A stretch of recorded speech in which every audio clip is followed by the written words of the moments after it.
Good morning, all. This hearing is in the matter of CFI 043-2020 and is being held for the verdict and sentencing for His Excellency Chief Justice Wayne Martin, with the sitting of the hearing taking place in Dubai.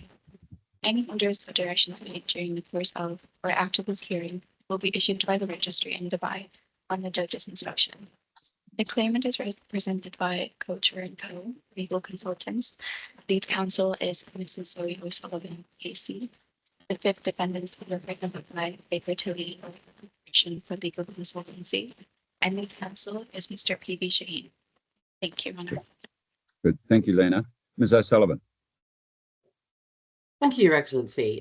As you know, this is the bank's wasted costs application against Baker Tilly and Mr. Ahmed Al-Bar. I appear on behalf of the bank. My learned friend, Mr. Shaheen, appears on behalf of Baker Tilly, and Mr. Al-Bar is not attending, as far as we're aware. May I ask whether Your Excellency has had any chance to read any of the documents? I have read pretty well all of the documents, Ms. O'Sullivan, so I'm well across them. That's very helpful. So please interrupt me if I'm going at too much length. I don't need any encouragement to interrupt, as you probably know. Yes. Thank you.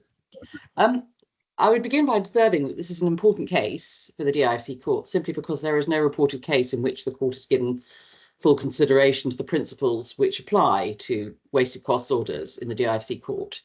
The only reported judgment being the brief one of Justice Cook in Bossimar International and Emirates Trading Agency, in which he simply said that the legal representative ought to be given a reasonable opportunity to attend a hearing to explain why an order should not be made against them. And this court case also gives the court the opportunity to examine the duties which a legal representative owes to the court in connection with the instruction of an expert witness.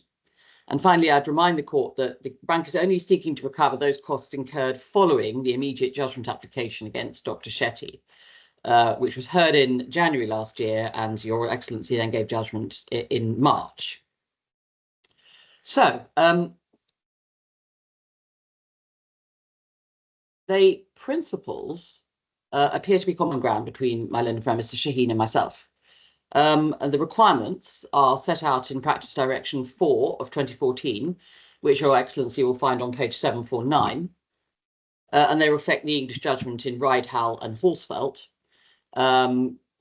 Simply, for a wasted costs order to be made, the applicant must be able to demonstrate that the respondents have been guilty of conduct which is negligent, improper, unreasonable, or negligent, and also that such conduct has resulted in costs being incurred which would otherwise have been avoided.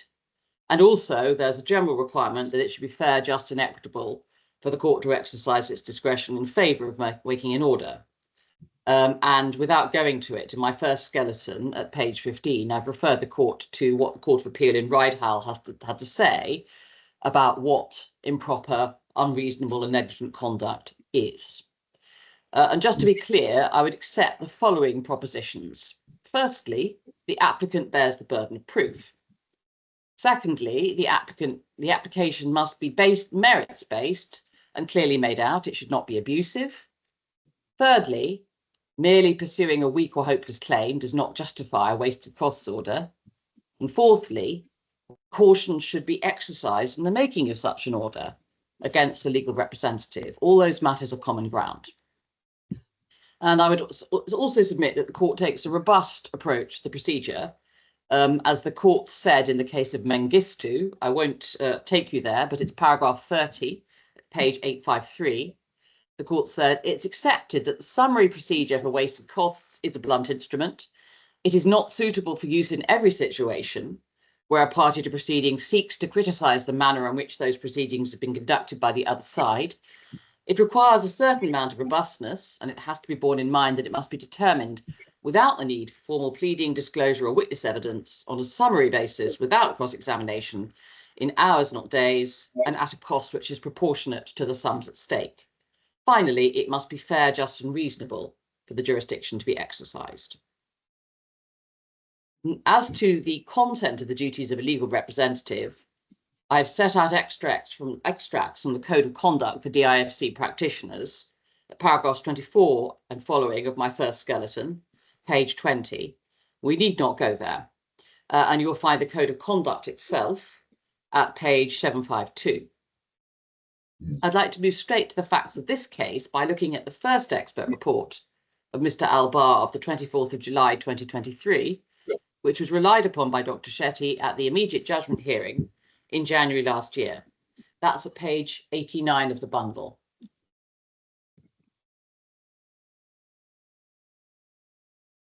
And if your Excellency scrolls down to page 90, you will see that the express acknowledgement that on that occasion, Mr. Albar has received written instructions from Baker Tilly. Yes. Yes, thank you. And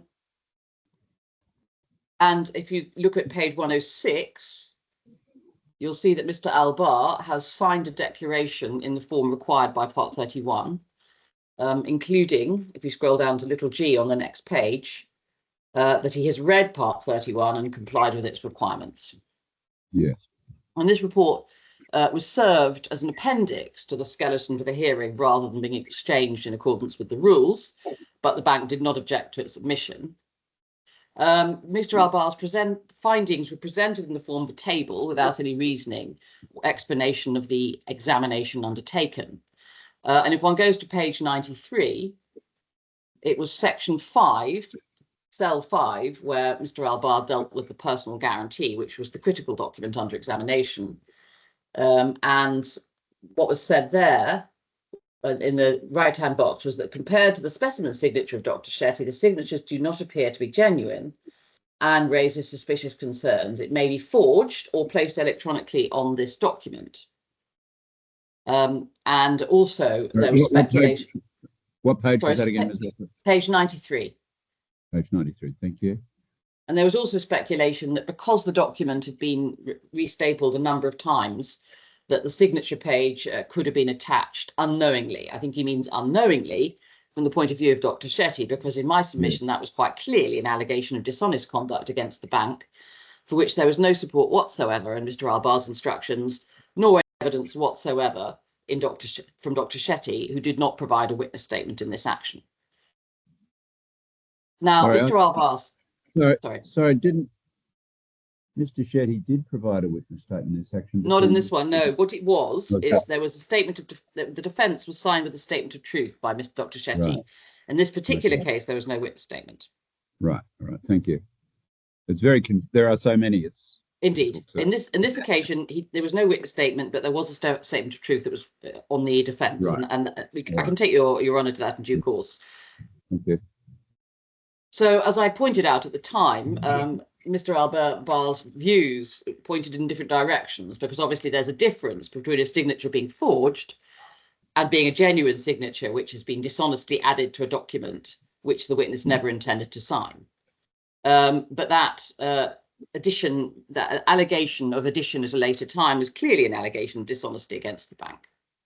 Yes. And then if you go to page 100, the conclusion there appeared to be contradicted by the summary at paragraph 5, where Mr. Albar began by saying signature on page 6 on the personal guarantee mostly has been signed by Dr. Shetty, but nonetheless cannot be accepted as the earlier pages have no initials or signatures. So he was giving evidence on matters outside his expertise, namely that the signature couldn't be accepted because it hadn't appeared on previous pages. But he then went on to repeat his point about the signature being forged, alternatively placed electronically on the document. And then at page 95, going back up, in relation to other documents in issue, including the drawdown letters, there were positive assertions that a forged signature had been placed electronically on the document, again, without any factual basis or any reasoning as to how he'd reached that conclusion. And the report contained a number of utterly inappropriate criticisms of the bank, which had nothing to do with Mr. Albar's supposed expertise as a forensic examiner.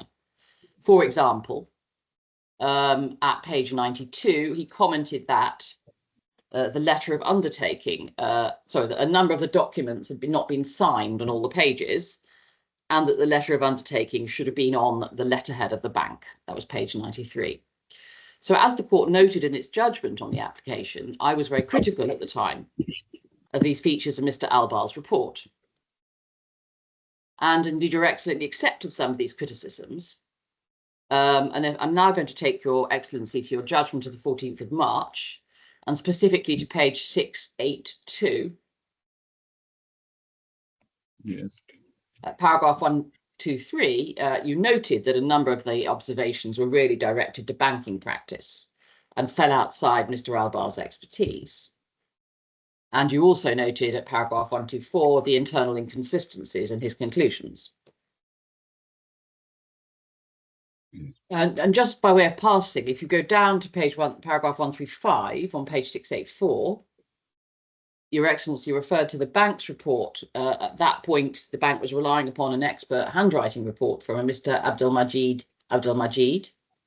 Yes, yes. And you can see from the extract you set out at 136 that by contrast with Mr. Albar, Mr. Abdelmajid did set out his reasoning in a way you would expect to see in a forensic expert report by reference to features of the signatures.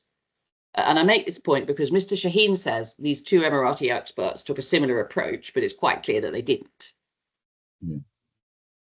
Now, Mr. Shaheen says, well, a lawyer is not expected to second guess the expertise of an expert, and I accept that. But we do say the flaws of this report would have been obvious to any reasonably competent lawyer. And in particular, it's clear that he's devised allegations of fraud for which there was no evidential support.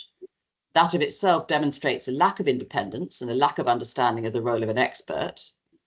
Unlike the bank's expert, he failed to give any explanation of his method or set out the reasoning which supported his conclusions. And he'd stepped outside of his area of expertise to give speculative evidence about banking practice. Now we come to the crux of it. In his witness statement. Sorry. So just before I stop there, all of that was identified by me in not in quite the terms you put, but not dissimilar terms. Yes. In my decision on the immediate judgment application. But yes. I nevertheless refused judgment because of the inadequacy of the inspection. Exactly. I'm about to go exactly there. That's by way of background, because I'm laying the foundation here for my submission that it ought to be apparent to Baker Tilly that Mr. Albar was totally unsuitable as an expert to be called at the trial. But that's simply by way of background. I'm now coming to the crux of the matter, which is, if you go straight to page 28, this is Mr. Shaheen's witness statement for the immediate judgment hearing. And if you go to page 34, you'll see where he complained about the absence of the opportunity to inspect. Yes. Now, and as Your Excellency noted in the judgment, that evidence was uncontradicted by the bank. And we don't say it's untrue. But the foundation of the criticism today is on the insistence at paragraph 36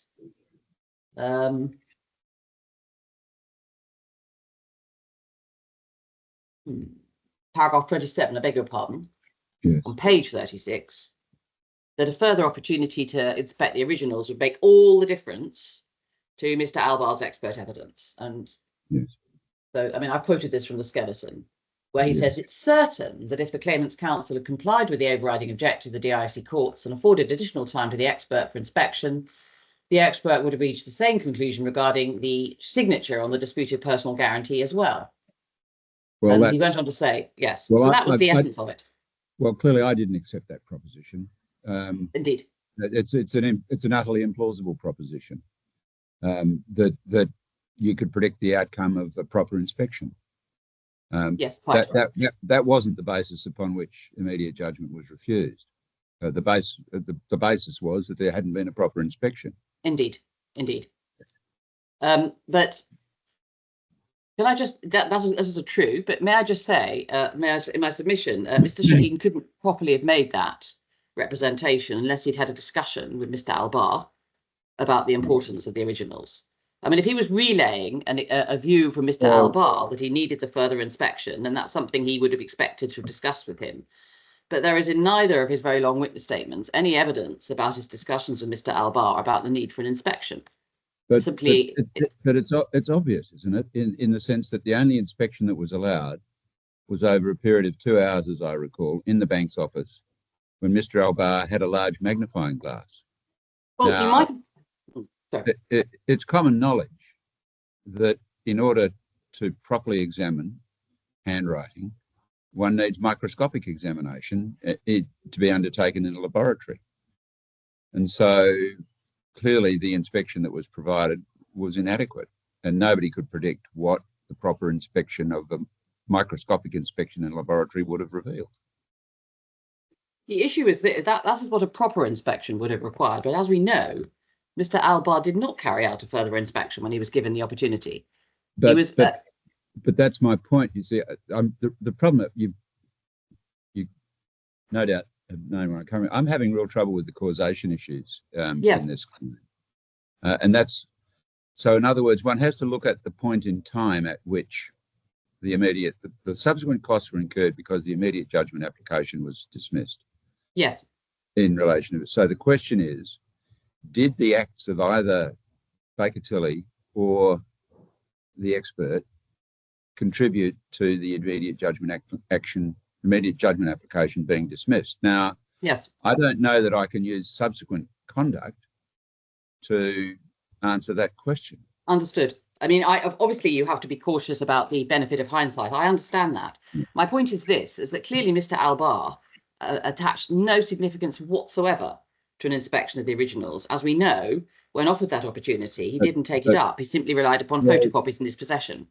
Well, but we don't know that that was his position when the immediate judgment application was undertaken, or that Mr. Shaheen was aware of I mean, really what happened was that, as paraphrasing it very generally, the immediate judgment application was dismissed because on the evidence I wasn't satisfied that there had been an adequate opportunity for inspection of the documents, which the authenticity of which was challenged. Now, then what happened was that the matter was listed for trial, arrangements were made for the production of the originals, and the things that should have happened simply didn't happen. Yes. What should have happened is that the original should have been presented to an expert, be it Mr. Albar or somebody else. And I take your point about that Baker Tilly being on notice about Mr. Albar's incompetence. But by that point, it doesn't really matter. That the causation, the chain of causation was set in motion by the inadequacy of the inspection provided. So the consequence of the inadequate inspection was simply that there was no realistic prospect of making out a defence at the trial. Yes. And what happened was, again, there was a clearly Mr. Shetty was involved. I thought inappropriately. No doubt Mr. Shaheen will reiterate his submission to the contrary.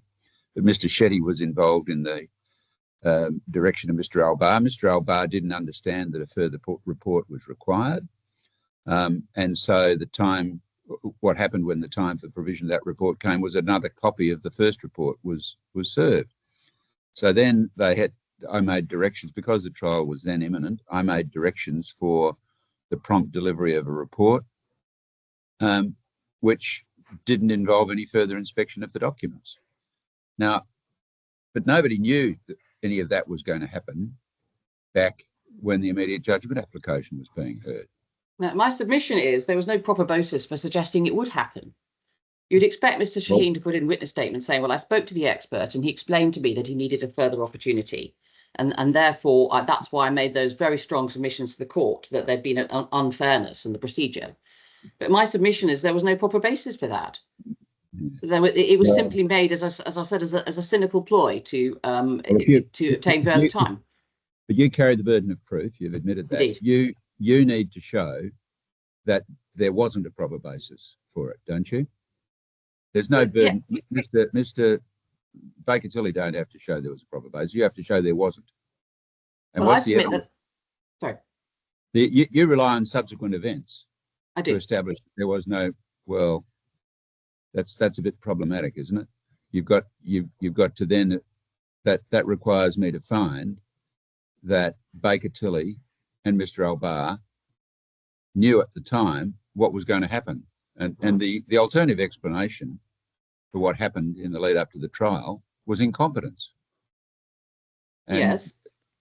And if there was incompetence, that doesn't reflect upon the state of mind of either Mr. Shaheen, Baker Tilly, or Mr. Albar at the time the immediate judgment application was heard. They weren't to know what was going to happen. Nobody was to know how incompetently the matter was handled from then on.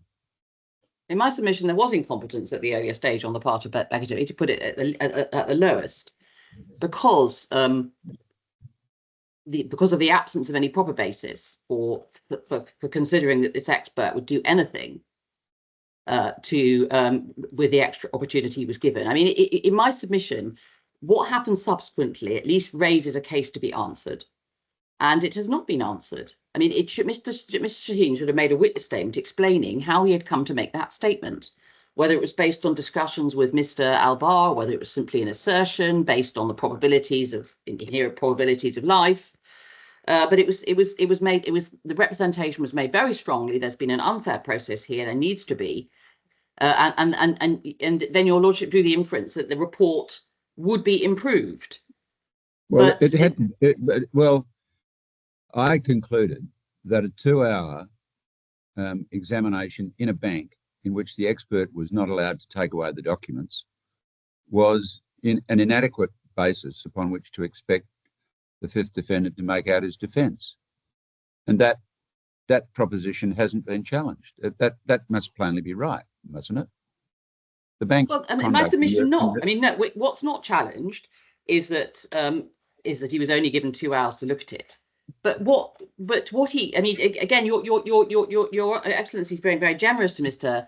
Albar and assuming that he said, oh, well, I haven't had enough time. As it happens, we know that he just looked at photocopies. So in fact, he had everything. We now know that he had everything on which he subsequently relied when he came to prepare his report for trial. And if you'd known that was all he's going to do at the time, then you would have dismissed it, as Justice Lumiere did in the other case.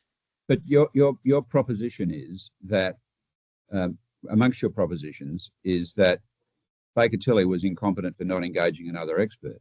Yes. Based on the incompetence of Mr. Albar.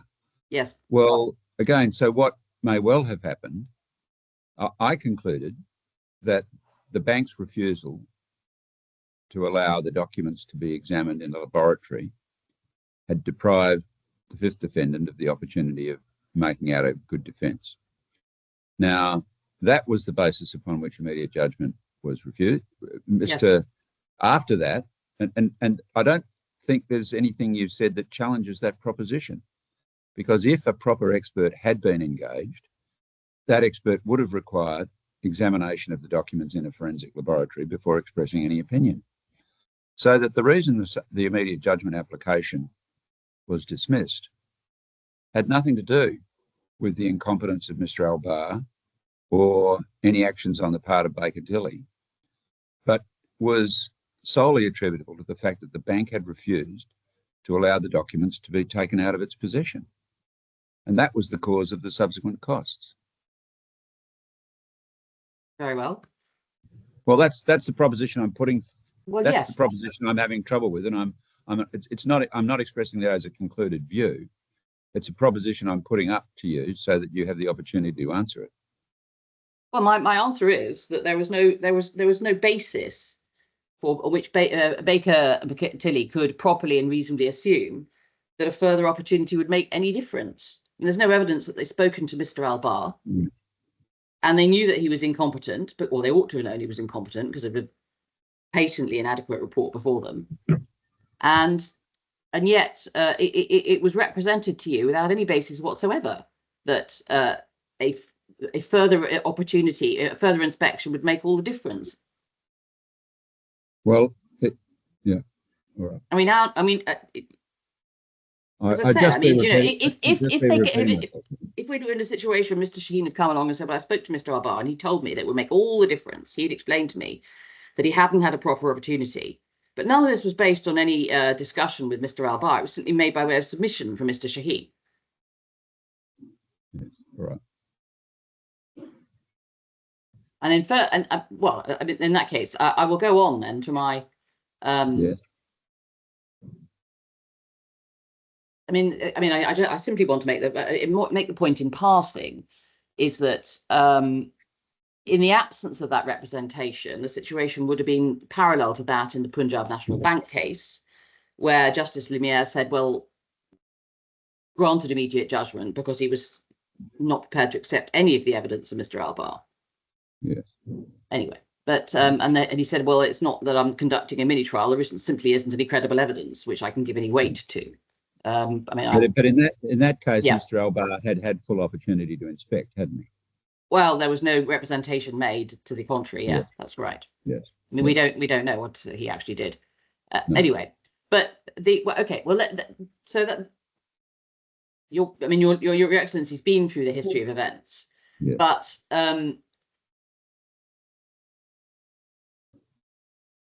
my further submission, if you're against me on that, is that the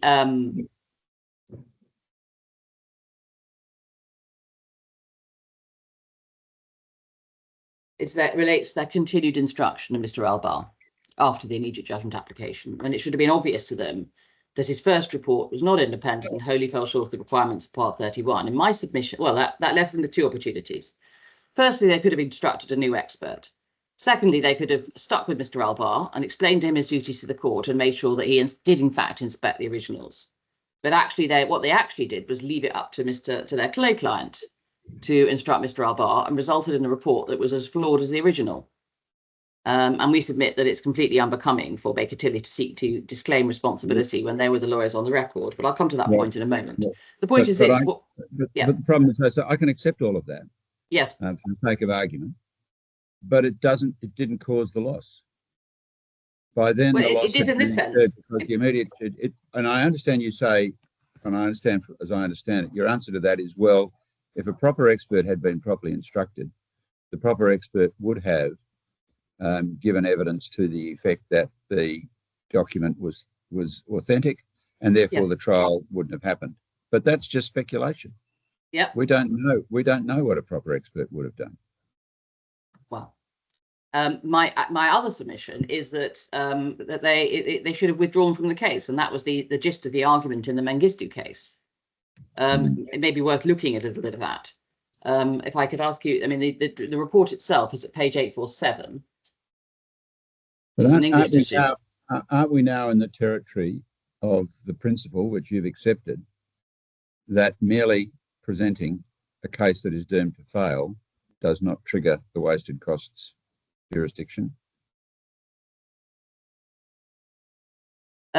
Yes, but what this case shows is at the extreme edge of the range, which is what this is. There are cases in which it is so unreasonable to rely upon an obviously incompetent and expert who doesn't know what they're doing, that is sufficient. In other words, generally speaking, merely running a hopeless defense on the client's instructions is one thing.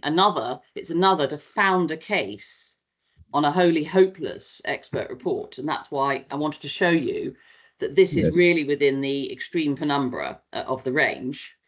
You're taking me to Mengistu. Yes. Yeah, so the report begins at 847.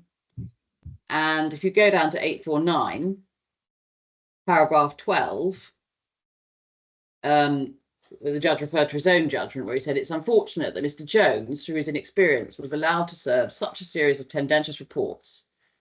Anyone reading the reports who's familiar with litigation within this jurisdiction would know that the tenor of the reports was inappropriate. And that's very much the case with Mr. Albar's reports, both of them, including the first one. And if you scroll down to 16, the argument there is the argument I make, which is that the solicitors in that case, Rylett Chubb, should not have relied upon Mr. Jones's reports or relied upon as an expert witness, given that the content of the reports was inappropriate and tendentious. The reports demonstrated he did not understand his duty to the court. The said conduct caused the defendants to incur unnecessary costs, and in all the circumstances, it's just to order that Rylett Chubb compensate the defendants. So that's very much the case we submit. We submit that let me take further down to paragraph 43 at page 855. In that case, it was said the defendant's case is the entirety of the costs of the action are caused because they had to deal with a thoroughly inadequate expert report, which was the platform for the claimant's case. So that is the submission I make, and that then led to a finding that there was a strong primary facie case. Sorry, but it's rather different, isn't it? Because in that case, that was a platform for a claimant's case. In this case, it was a defendant's case, not a claimant's case. So the bank was claiming the money. Yes. And in this case, the second report didn't surface until a couple of weeks before the trial. Now, you say that the circumstances leading up to the production of the second report were entirely unsatisfactory, and I said as much in my judgment on the trial, and I agree with all of that. But the question is causation. By then, your costs of preparing for the trial had already been incurred. Ms. Radley had been instructed. We were gearing up for a trial that went ahead. Another way of characterising the events is that there was incompetence in relation to the preparation of the report, which made it much easier for your client to succeed at trial. But it didn't cause the case to proceed unless we go down the track of speculating about what would have happened if there had been proper attention given by Baker Tilly to the forensic task of examining the documents and engagement of a proper expert.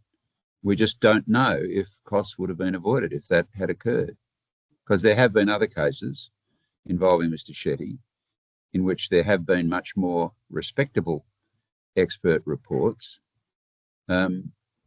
challenging the authenticity of his signatures. They haven't succeeded. In other words, the defence hasn't succeeded, but there have been respectable reports produced from respectable forensic experts. So we just don't know if proper engagement of an alternative expert would have resulted in the case stopping in its tracks. Do we? Yes, well, I hesitate to give evidence about what's happened in other cases, but reports, I've seen one such, which is unable to reach a positive conclusion. And in my submission, a report like that would have resulted in the immediate judgment application being successful, because there would have been no. But that's assuming that there would have been a proper inspection prior to the immediate judgment application, and there wasn't.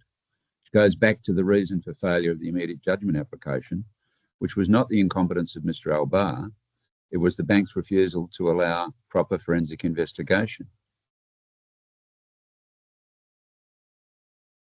Very well. And again, these are all propositions I'm putting for you to you, so that you don't read them for the first time in a decision. I'm putting them out there to disabuse them. I'm aware of the points. I understand where your Excellency is coming from.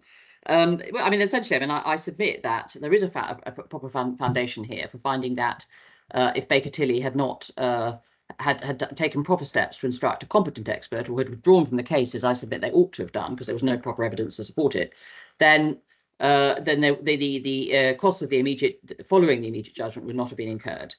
And essentially, clearly, with the benefit of hindsight, this was an appropriate case for immediate judgment. And my point is that the only thing that gave your Excellency pause at the time was the absence of a proper opportunity to inspect. But we know there was no foundation for that. And in my submission, there was no foundation at the time when the representation was made. Well, but that's supposition, isn't it? That's the point I came back to earlier. Well, in order to conclude that Baker Tilly and Mr. Albar knew at the time that there was what was going to happen happened, I just don't know how I can reason that way and say, well, because the matter was dealt with incompetently 8 months later, they should have known that was going to happen at the time of the immediate judgment application and not resisted the immediate judgment application. I just don't know that I can reason permissibly that way. Well, I would urge upon you the absence of any evidence to suggest that Mr. Shaheen's representations were based on any discussion whatsoever with the expert. It was simply asserted at the time that he would need a further opportunity, and that if he had that further opportunity, it would be shown that the signature was forged. Well, I didn't accept the latter proposition. Yeah. It's all that I needed to know was that there hadn't been an adequate forensic opportunity for forensic investigation of the documents. Yeah. Very well. Yeah. Well, Your Excellency, you have my submissions, and I understand the difficulties from reasoning from hindsight. But in my submission, this is an appropriate case where it's possible to infer from what subsequently happened that there was no genuine intention to inspect the documents on part of Mr. Malbar, and no genuine intention on the part of Mr. Baker Tilly to ensure that he inspected the documents. Yes, yes. And that leaves me the position. Sorry. Yeah. No, please. You go. You go. I hope that was sufficiently clear. I mean, that leaves me the position of Mr. Albar. Now, again, just explaining that the wasted cost jurisdiction has a different foundation as against the expert. It's acknowledged in Practice Direction number 2 of 2017, which relates to costs against third parties generally. It's equivalent to the jurisdiction that arises under Section 51 of the Senior Courts Act in England, which is the section that's generally relied upon when making orders against funders and other third parties.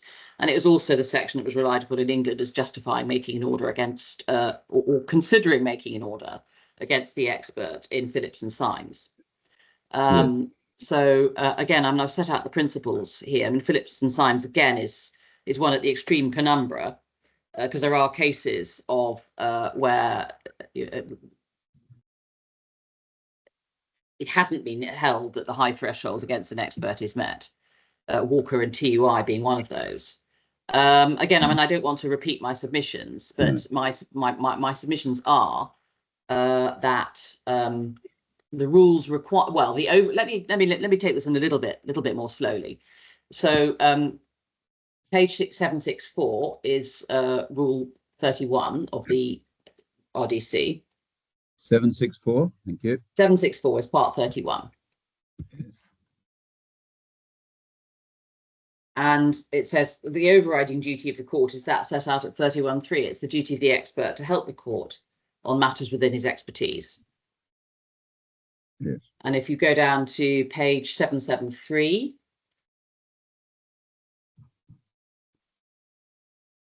paragraph 3155 contains the matters which the expert was included in his report, and that includes a statement 10 that the expert understands his duty to the court and has complied and will continue to comply with that duty. And that declaration, I've already shown you that it was in Mr. Albar's first report at page 106, and a similar declaration appeared at page 434 in relation to the 13th of November report. So somebody must have drawn those matters to his attention. Yes. And the duties are also clarified in Schedule A of Part 31. I'm afraid that isn't in the bundle, but it is in the Blue Book.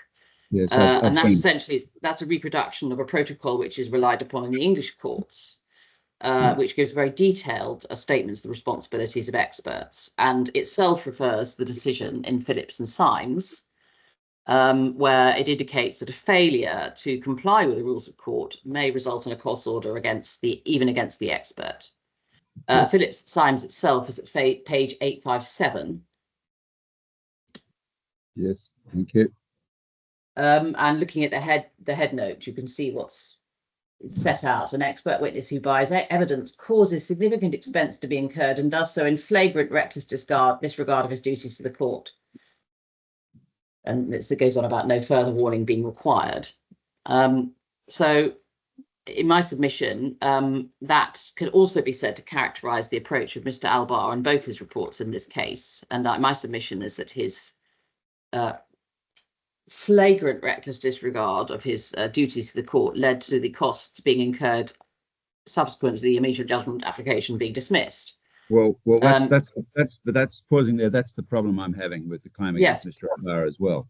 I recognise the inadequacies of his first report, as you pointed out earlier. I recognised how inadequate they were and referred as such to the inadequacies in my immediate judgment application. So the inadequacy of his first report didn't cause the immediate judgment application to fail.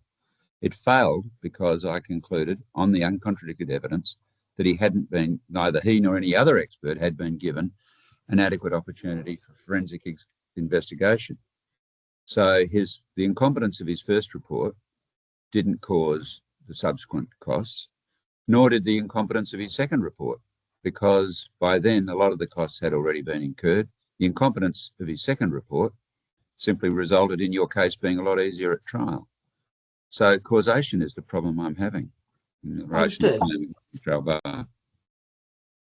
Well, in my submission, the incompetence fed into the original. I mean, I take it what your Excellency says about the failure of the opportunity to inspect, but the incompetence in my submission does feed into the incurring of unnecessary costs. That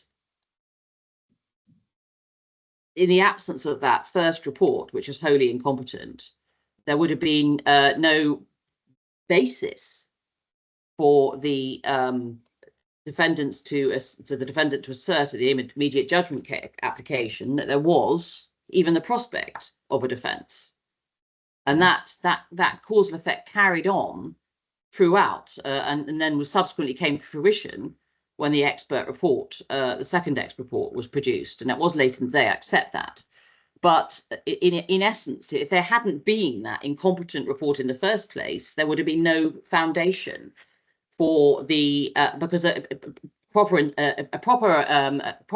competent expert, given a proper opportunity to inspect, would have concluded that there was nothing in the defence, would not have been able to put forward. Yeah. But again, we get back to the supposition point. I don't know that. I don't know, because a competent expert, on your case, a competent expert was never instructed on behalf of Mr. Shetty. Yes. Well, as I say, my submission is that in the way that the Mengistu case describes it, that incompetent report was the platform at all times for the defence which was in advance. In a sense, you don't have to speculate what the alternative would be. You know for a fact that the defence was founded on a wholly incompetent and moreover improper report. Yes.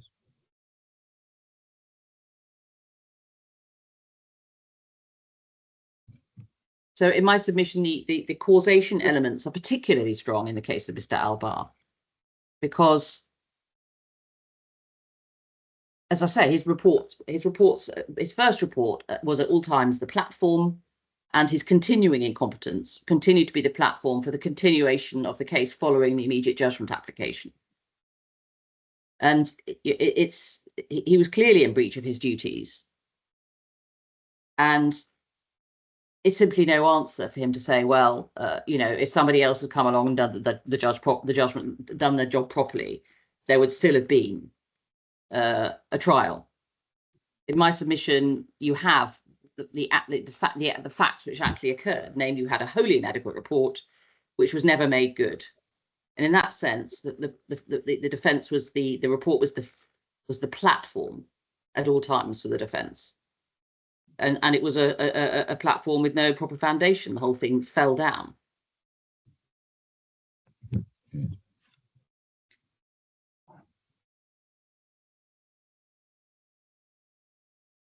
So, Your Excellency, I mean, those. I mean, that's the gist of my submissions. You're clearly very familiar with the point. I mean, in my submission, both the respondents contributed to the wasting the whole of the cost of the immediate judgment application. But of course, it's for Your Excellency to take a different view if you think otherwise. If you think one is more to blame than the other, for example. Yes.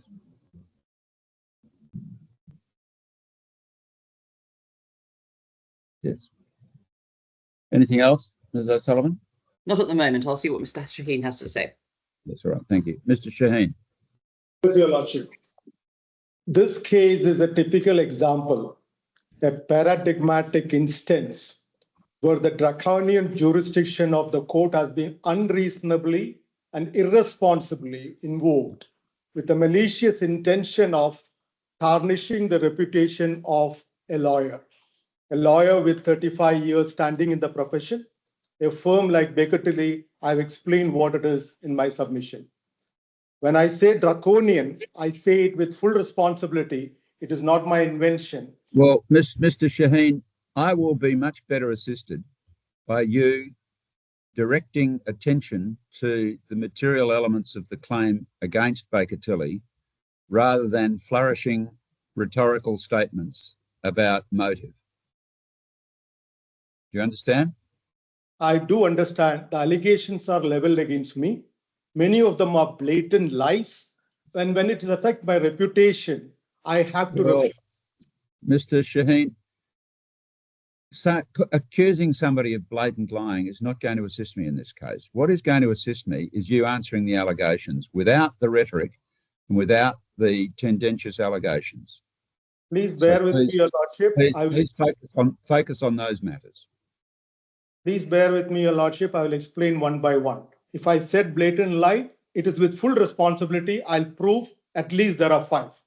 Now, when I say draconian, hearing bundle 1241, Rydhall case, it states the jurisdiction is draconian and should not be exercised so as to erode or outflank the immunity from suit accorded to advocates in respect of their conduct of proceedings or pretrial preparations. It goes on to say the jurisdiction is ultimately disciplinary in character and is based on the need to ensure that litigation is conducted with due propriety and that costs are not wasted in the negligent misconduct of litigation. The word negligent has been changed in Metcalf. I will explain that case also. It does not create an obligation to an opposing party which conflicts with or derogates from the duty of one's own client, duty to one's own client. A legal representative is entitled to accept instructions to pursue litigation which has little prospect of success, provided that to do so does not amount to an abuse of the court's process. His opponent's remedy lies in the rule that costs follow the event. That rule should not be eroded by giving an alternative remedy available through the wasted cost jurisdiction. And this particular provision is punitive. Page number 1244 in the hearing bundle, the 3rd paragraph on that page in Rydhall case, the jurisdiction is of a punitive character. So it is of a punitive character as far as I am concerned. It affects my reputation, and to that extent, it is fatal to me. It's like asking a capital punishment against me. It doesn't matter whether it's $1 or $1 billion. It will finish me once this happens. So I have to explain that application itself is not maintainable. I have to take your lordship through few provisions for that. The application notice, which is page number 7 in the hearing bundle. First, it says that I'm making this application under other. They were supposed to make it under part 23. Then description, the application against the first respondent. They did not even say who is first respondent here. First respondent is made pursuant to RDC 38.592 and 38.602. These are related to misconduct, not for wasted cost. This is how the application stands even on today. And they have mentioned improper and or unreasonable conduct there. Then how do you wish to have your application dealt with? They're saying without a hearing. How can it be without a hearing? How dare they state that? Then coming to serving parties is not me. It is Mr. Bhavaguthu Raghuram Shetty, which is Mr. Shetty. Then the second page, they're saying the estimate of 2 hours. On what basis is not sufficient for me? Then 3, they're putting conditions there. Then they're saying the applicant seeks an order that the respondents are jointly and severally liable. How can it be? Separate provisions, separate responsibilities for the legal representative and for the expert. How can we be jointly and severally? That cuts the root of the case. And if your lordship remember, at the end of the trial, when they were mentioning about wasted cost application, your lordship sufficiently warned them, saying that whatever allegations you have against each other, it should be put separately. And if at all what Mr. Shaheen is saying is correct, that will reduce his responsibility for that. So it's highly improbable or impossible to put it as jointly and severally. The timestamp in that YouTube video is 5 hours, 8 minutes, where your lordship advised them. Then the second part is related to Mr. Alba. Then applicant seeks in the first instance a ruling on paper. There is a strong prima facie case for wasted cost. It has not happened. Whatever is stated in that email which the registry sent between the lines only said there are materials to proceed with wasted cost application if unanswered. It is not a strong prima facie case of wasted cost. We cannot equate it to that. That is email 657 in the hearing bundle, 29th April 2025. And we have cases when it comes to that, stage 1 order is also not a formality. It has to be judicially pronounced. How it has happened in the instant case is that in the 29th April 2025 email, between the lines, there is just one line there.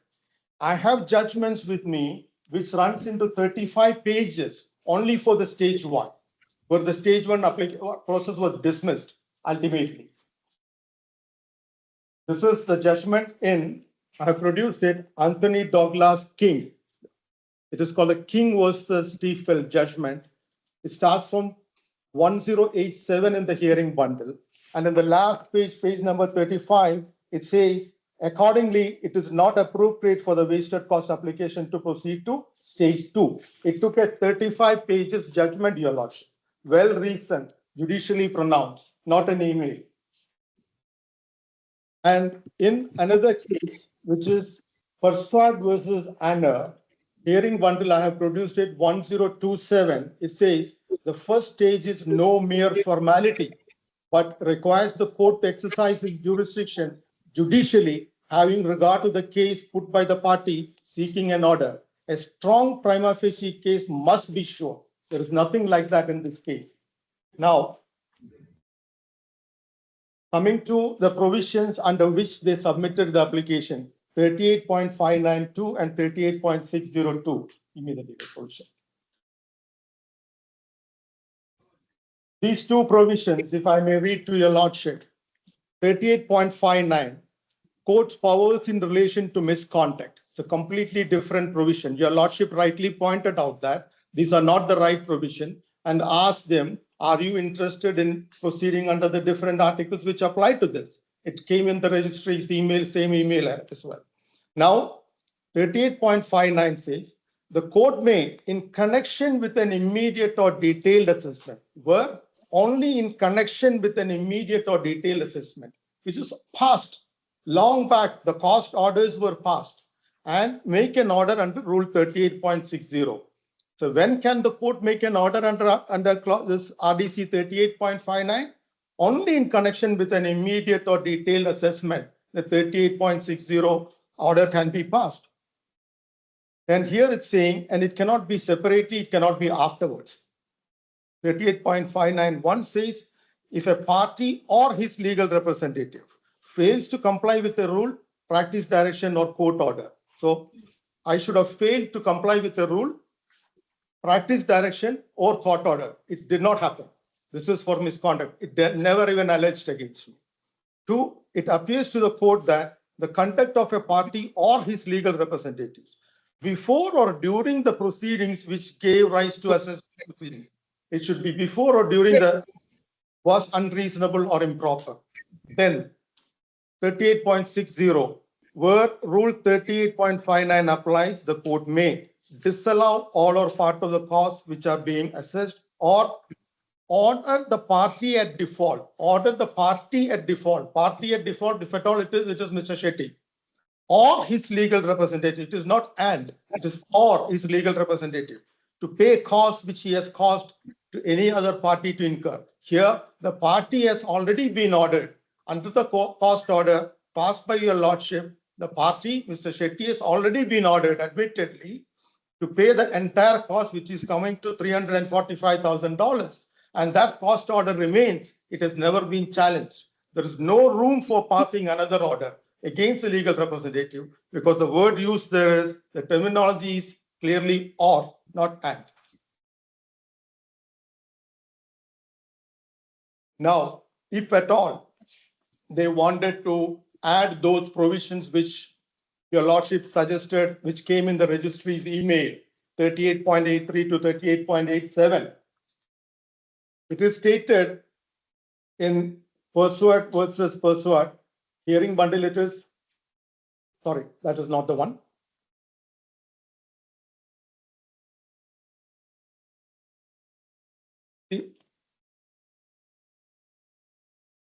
First of all, Maitri lawyer's case, hearing bundle 1197, your lordship, they are obliged to amend the application notice. If at all they want to bring anything new in the application for wasted cost, they are obliged to amend it. And my three lawyers, hearing bundle 1198 and 1200, if it is outside the pleaded case, they have no remedy. They cannot even invoke that.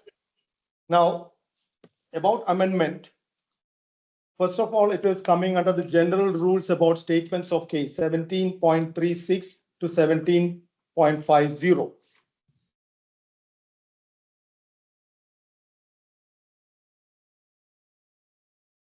So amendments to statement of case, again 18.1 to 18.3, and afterwards 18.16 to 18.67. Suppose we consider, even assuming for argument's sake, I'm not admitting, suppose that registered email was your lordship granting permission for them to amend, to add other provisions to their application notice. I have to take your lordship to 18.16 of the RDC, which says that where permission to amend has been given, the applicant should, within 14 days of the date of the order or within such other period, your lordship suggested 7 days, as the court may direct, file with the court the amended statement of case. Did they do that? Not at all. They just submitted an email. They are not foregoing the previous one, 38.59 and 38.6, but they will add this also, because wasted cost can be ordered under 38.59 as well, was their argument, which is completely false. Now, if an amendment has to happen, it is not by an email. First of all, the registry had made it very clear in one of their emails that none of these emails are accepted.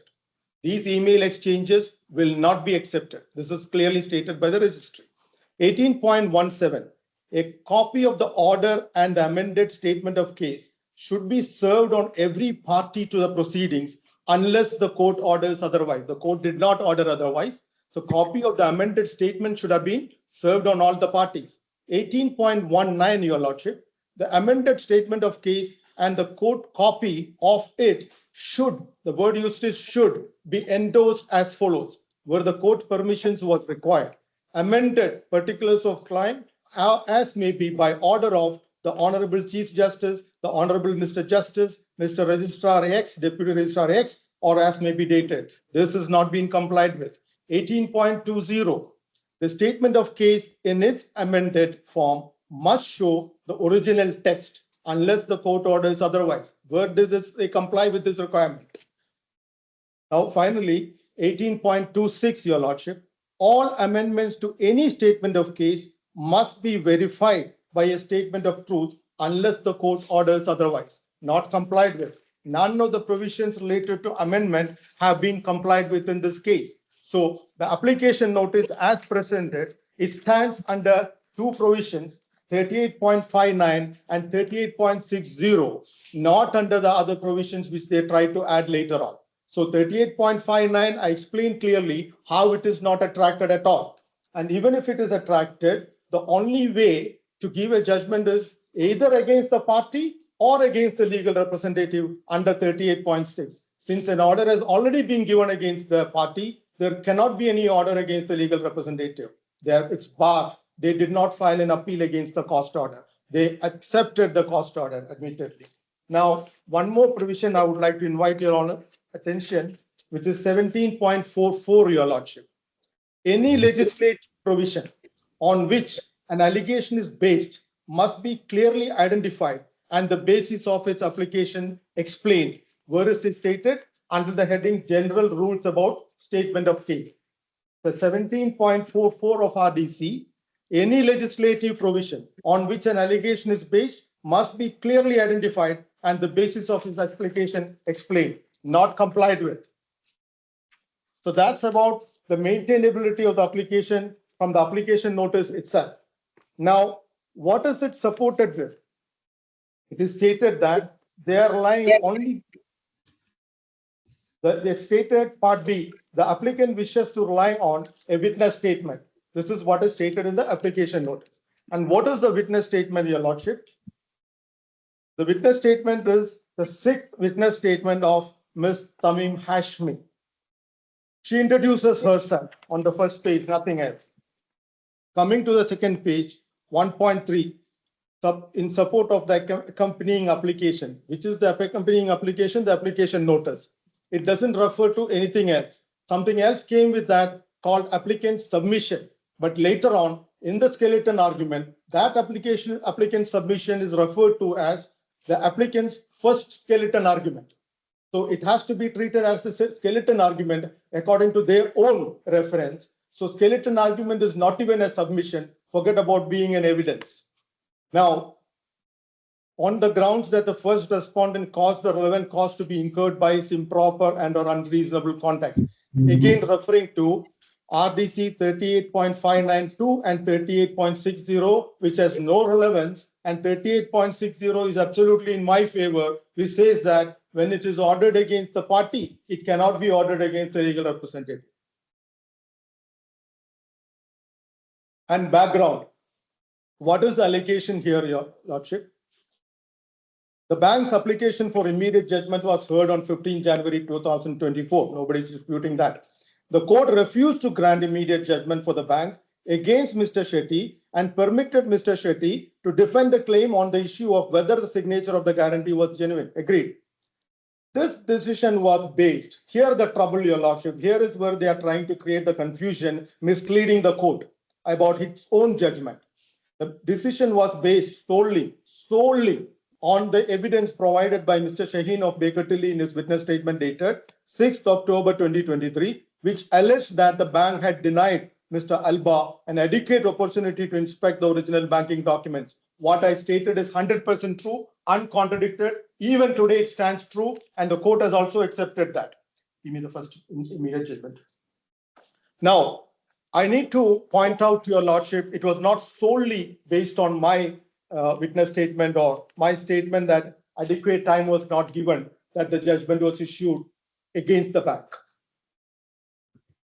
I'm inviting Your Lordship attention to hearing bundle, page number 532. Page number 532, immediate judgment, paragraph number 200.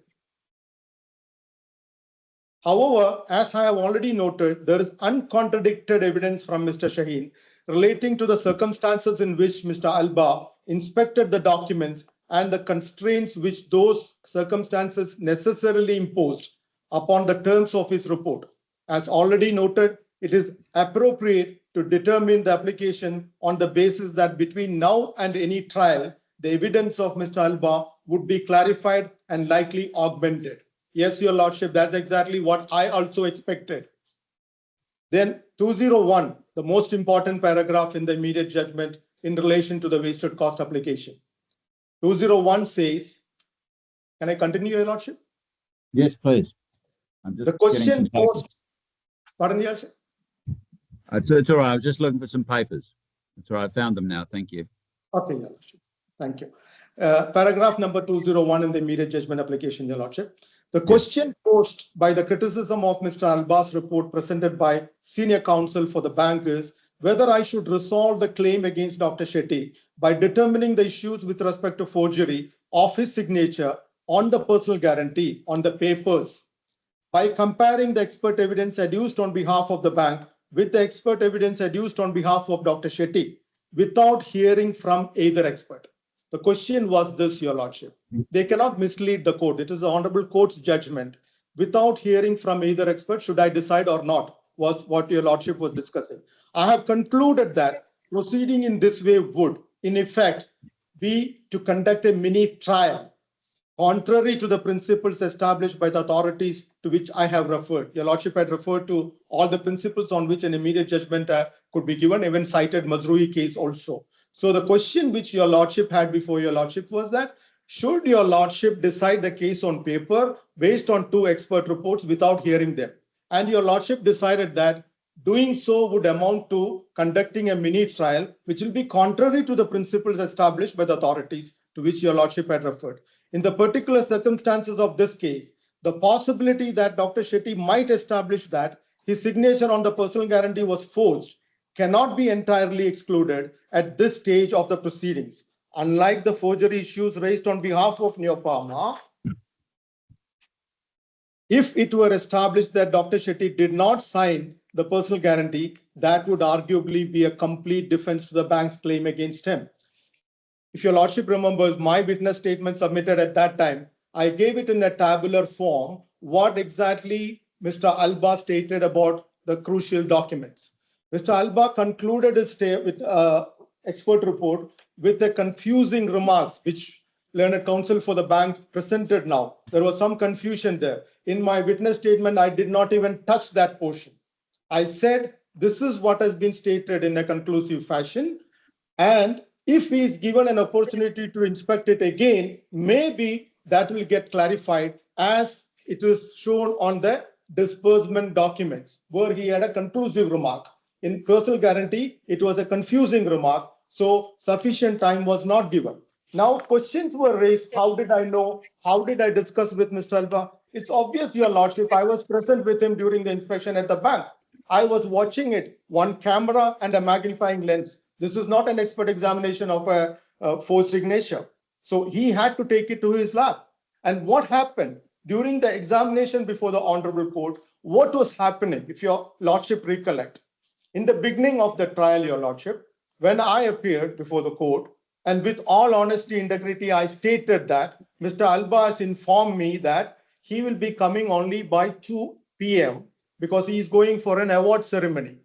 Your lordship admonished me saying that it is my duty to ensure that the witnesses are present in the court from morning, which is not according to the RDC rules. It says that the order of examination of witnesses is first witnesses of fact, then witness of expert witnesses and in block.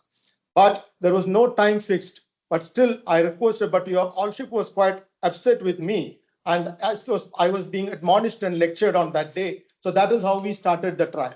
The mood of the trial remained the same. The video speaks for itself. And Mr. Alba came to the court at 1 p.m. And he had to wait for 1 hour till 2 p.m. for his examination to start. And once the examination started, what was happening in the cross-examination, your lordship? I had raised an objection only when the Honorable Court put a question.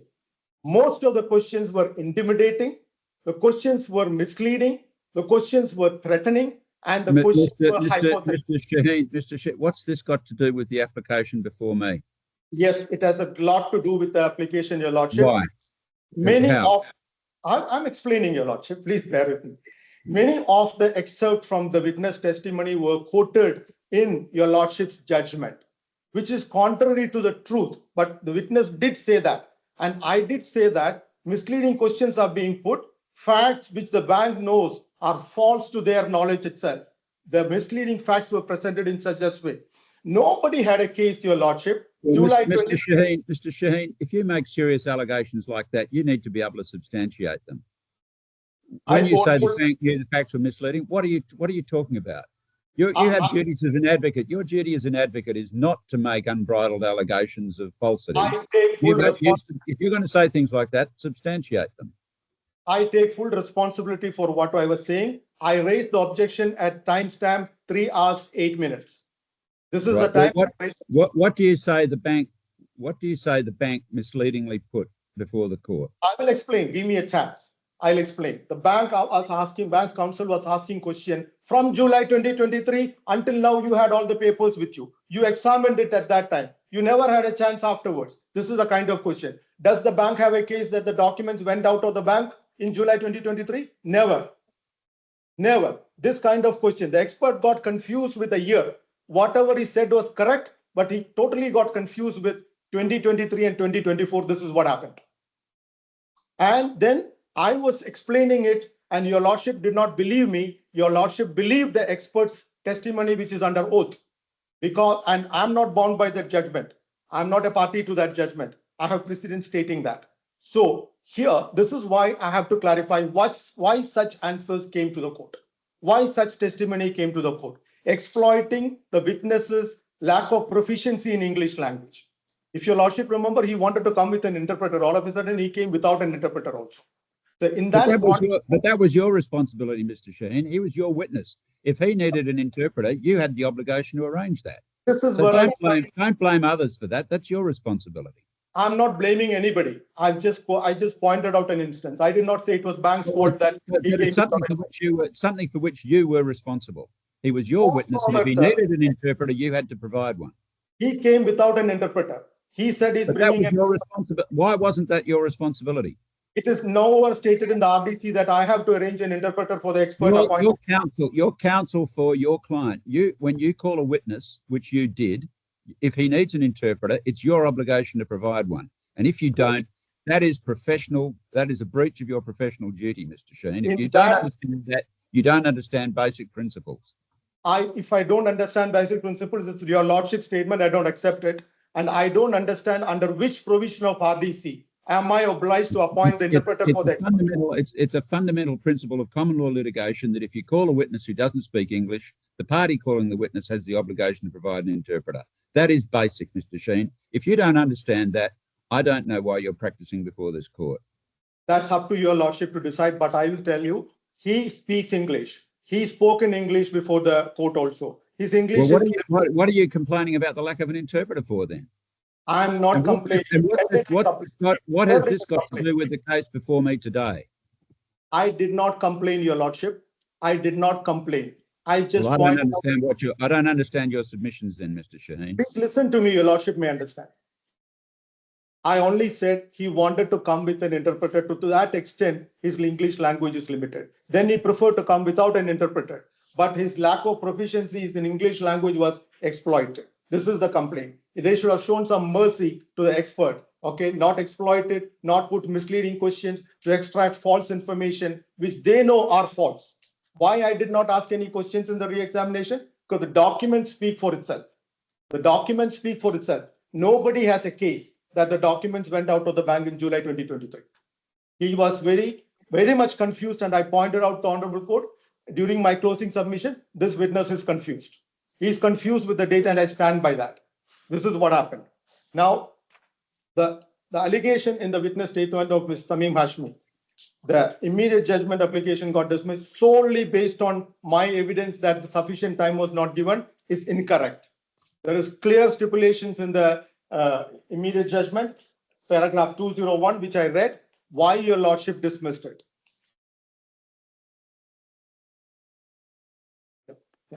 So I read it. I hope I don't have to read it again, your lordship. Paragraph number 201.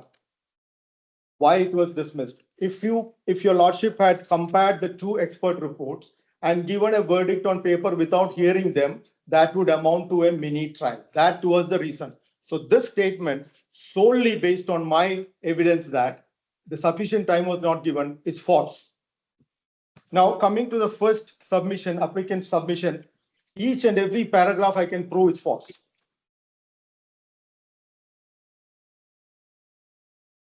First of all, the joint and several bases. I already explained in relation to the application note, it is impossible. And importance of pleading. The importance of pleading is stated in application notice.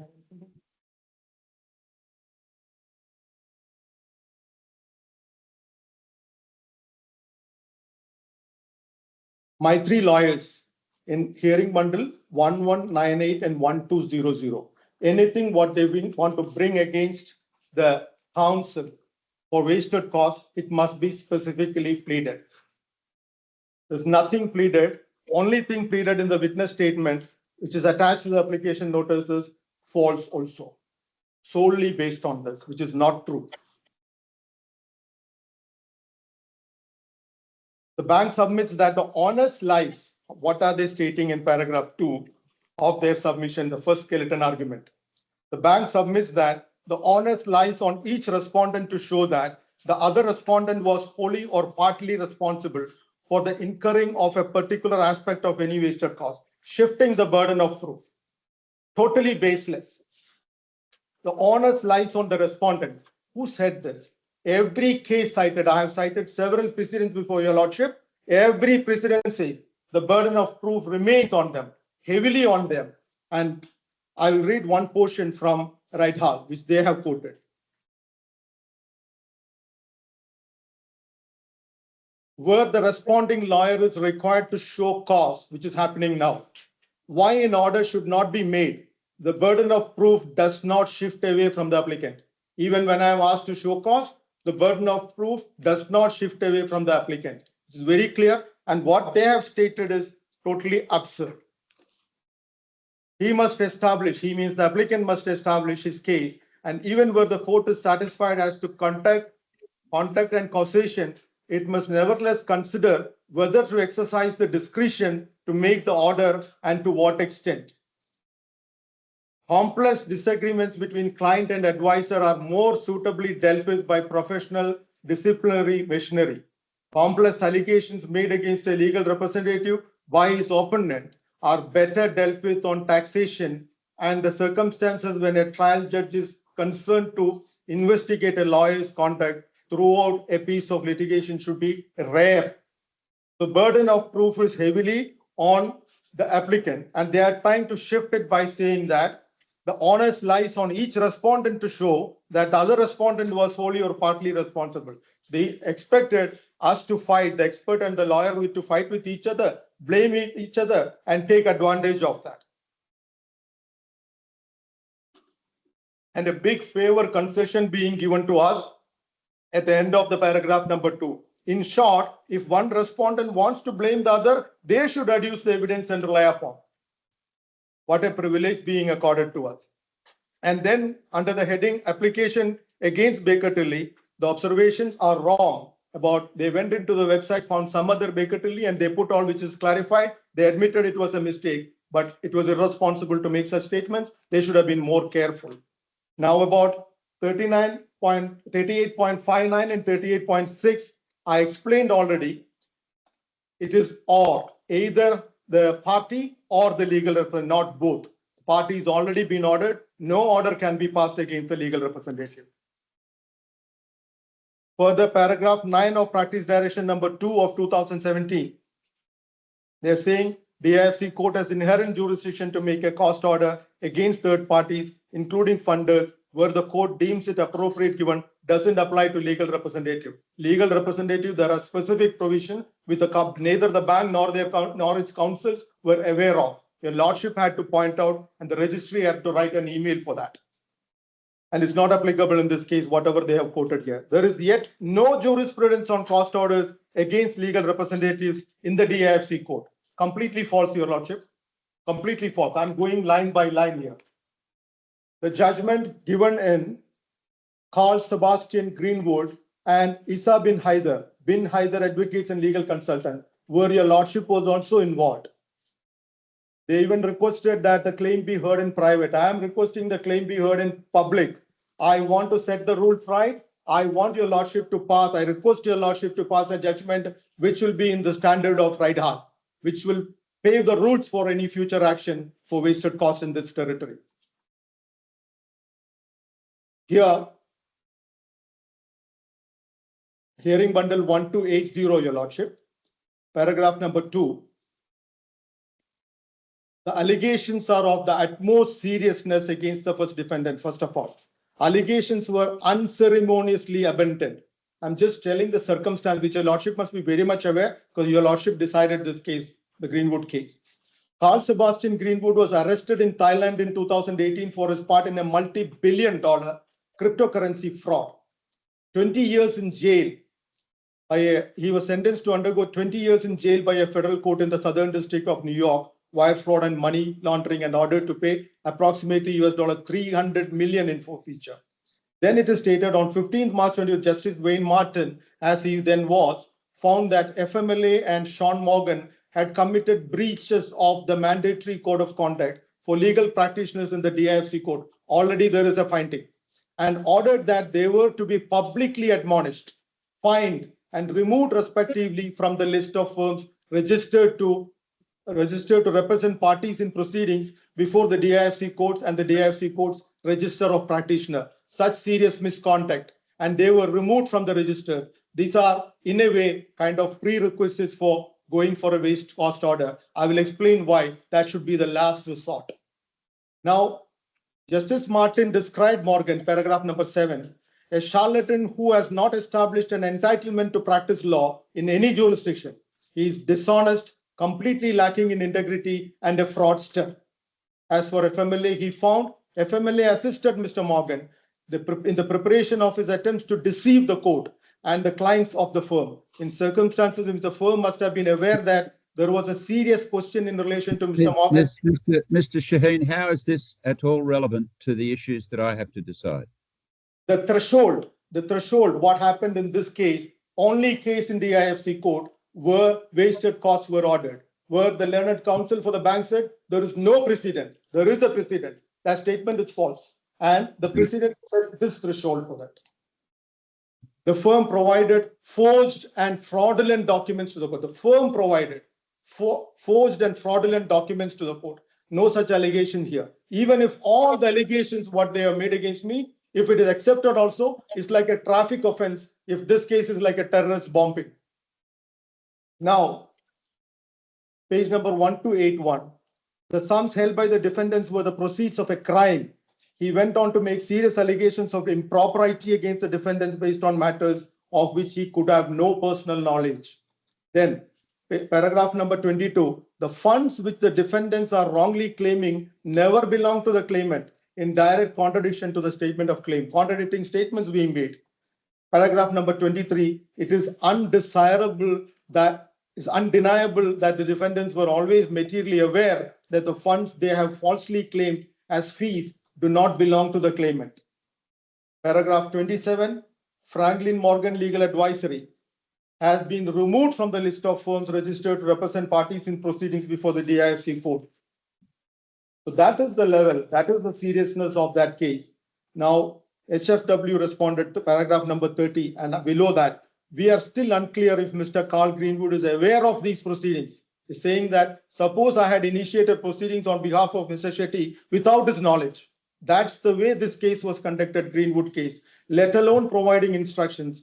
Here I have raised the contention, this wasted cost application has been initiated without an authorization from the bank. I pointed out that I challenged them to produce some authority. Nothing came other than a self-serving email. It is with authorization of the bank. No document from the bank, no witness statement from the bank. I challenge anybody from the bank to submit a witness statement owning whatever is stated in the skeleton arguments against me. Let them submit a witness statement saying that everything what is stated in the two skeleton arguments against me are true. Let one person, even a clerk or a peon from the bank, let them submit a witness statement. No evidence of the same has been provided to the court. Now, paragraph 33, our cancellation of the intention to represent is all totally at a different tangent, Your Lordship, nothing comparable to this. I'm not convinced that any of the people purporting to act for Greenwood had his authority either to commence or discontinue the proceedings. That was the observation by His Excellency Justice Shamlan, I believe. Justice Black, I think. Justice Black. This is how the judgment went on, Your Lordship. So nothing, and then saying RDC 38.83 and 38.7 and practice direction number 4 of 2014, DSC court, that's where it was relying on, and orders was passed, rightly passed. Then it is referring to the lawyer, Sean Morgan, a convicted fraudster, Sean Morgan, who likely brought this claim on behalf of the claimant, despite the fact that there has been no independent verification that the claimant is aware of the claim. Abuse of the court's process. So these are the standards, Your Lordship. This is not to put too fine a point on it, nonsense. At most gravity, paragraph 43. 44, FMLA's conduct has been improper and unreasonable. Of course, anybody would decide on FMLA's own submission, the object of the proceeding was to recover sums that were the proceeds of Greenwood's crimes. Then paragraph 47b, significant level of impropriety and unreasonable conduct exhibited by FMLA. So this is the threshold, Your Lordship. This is the level in a case where DIFC courts, the only case which I have come across, has looked into it. So to say that there is no precedent here in DIFC court is incorrect. And the precedent clearly sets the thresholds. It's of very serious nature. Any judge, anybody looking into it definitely will hold them responsible. There is no comparison even with allegations. Then, however, guidance is afforded by the English cases and in particular by the decision of the English Court of Appeal in Rydhall. Rydhall, I will take Your Lordship one by one. Whatever is stated there, everything is in my favor in this case. 6 cases were looked into. My understanding is all the 6 cases, the application for wasted costs were dismissed. Now, the applicant will rely on the court's findings in the reasons dated 13 January 2025. The court's finding in the reasons dated 30, they are trying to rely on the judgment. They cannot rely on a judgment for a wasted cost application. It is stated in Brown versus Bennett, hearing bundle 1057. It is stated in paragraph 102.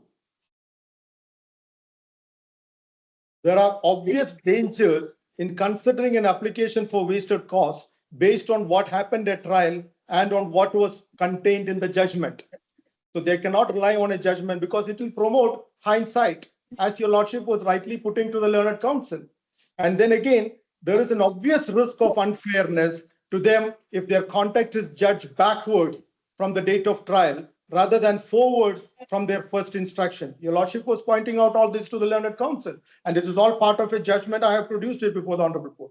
If one looks at the matter from or around the date of the final judgment, one runs the danger of concentrating on the evidence and the perceptions available at that time. On earlier occasions, a claimant's legal advisors may have reasonably expected or have been reasonably led to believe the evidence which did not in fact materialize might materialize.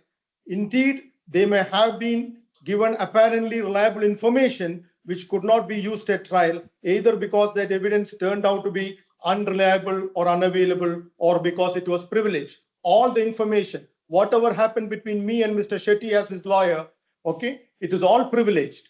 And there is no waiver of privilege here. There is a little bit I could get it, and I have produced that document before the honorable court, how they were engaging the expert, then how I was instructing the expert. The financial terms, scope of engagement, everything was discussed by them. And this is why even the interpreter, everything went with that, because even at that time, there were many other cases. They were in contact, they were communicating, and the miscommunication happened from that. Mr. Shetty's witness statement dated, I believe, 6th November, clearly states that the miscommunication was between them. What I could do, the moment I came to know there is a miscommunication, the first report has been submitted again without any reason. I had to step in. 5th November, I went with Mr. Shetty all the way to Sharjah from Abu Dhabi just to explain what was the requirement. You submitted the second report, didn't you?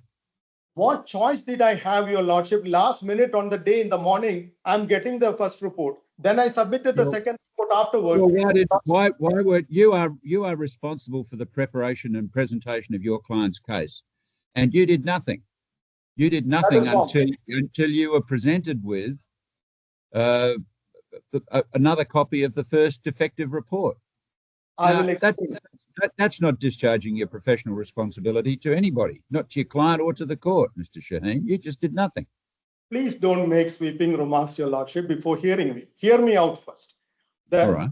The documents were collected from the bank on 1st October, undisputed. I have produced the document. I have produced the document which is in hearing bundle 461. I got it on 1st October. The signature, the second signature shows my associate who was then with our firm. Now he's not with us. He collected the documents. The third column and the fourth column clearly shows on 2nd October itself, those documents were given to the expert. I collected it from the bank. The very next day it was handed over to the bank, those two emails, 1st October. And even before handing over this document, I have produced it. I believe it is hearing bundle number 560. On 1st October, I had sent an email to the expert clearly telling him the original documents have been received from the bank. Please arrange it to collect it from our office, and please make sure that your report is ready by 30th October. What more can I do? I collected the documents from the bank, responsibly handed over to the expert on the next day. What you should have done, Mr. Shaheen, in answer to your question, what more could you do? You should have instructed the expert to examine the documents and produce a report expanding upon his earlier report. And you didn't do that, did you? I did. 560 hearing bundle. In furtherance to our discussion today, so we discussed with him, we explained to him what was to be done.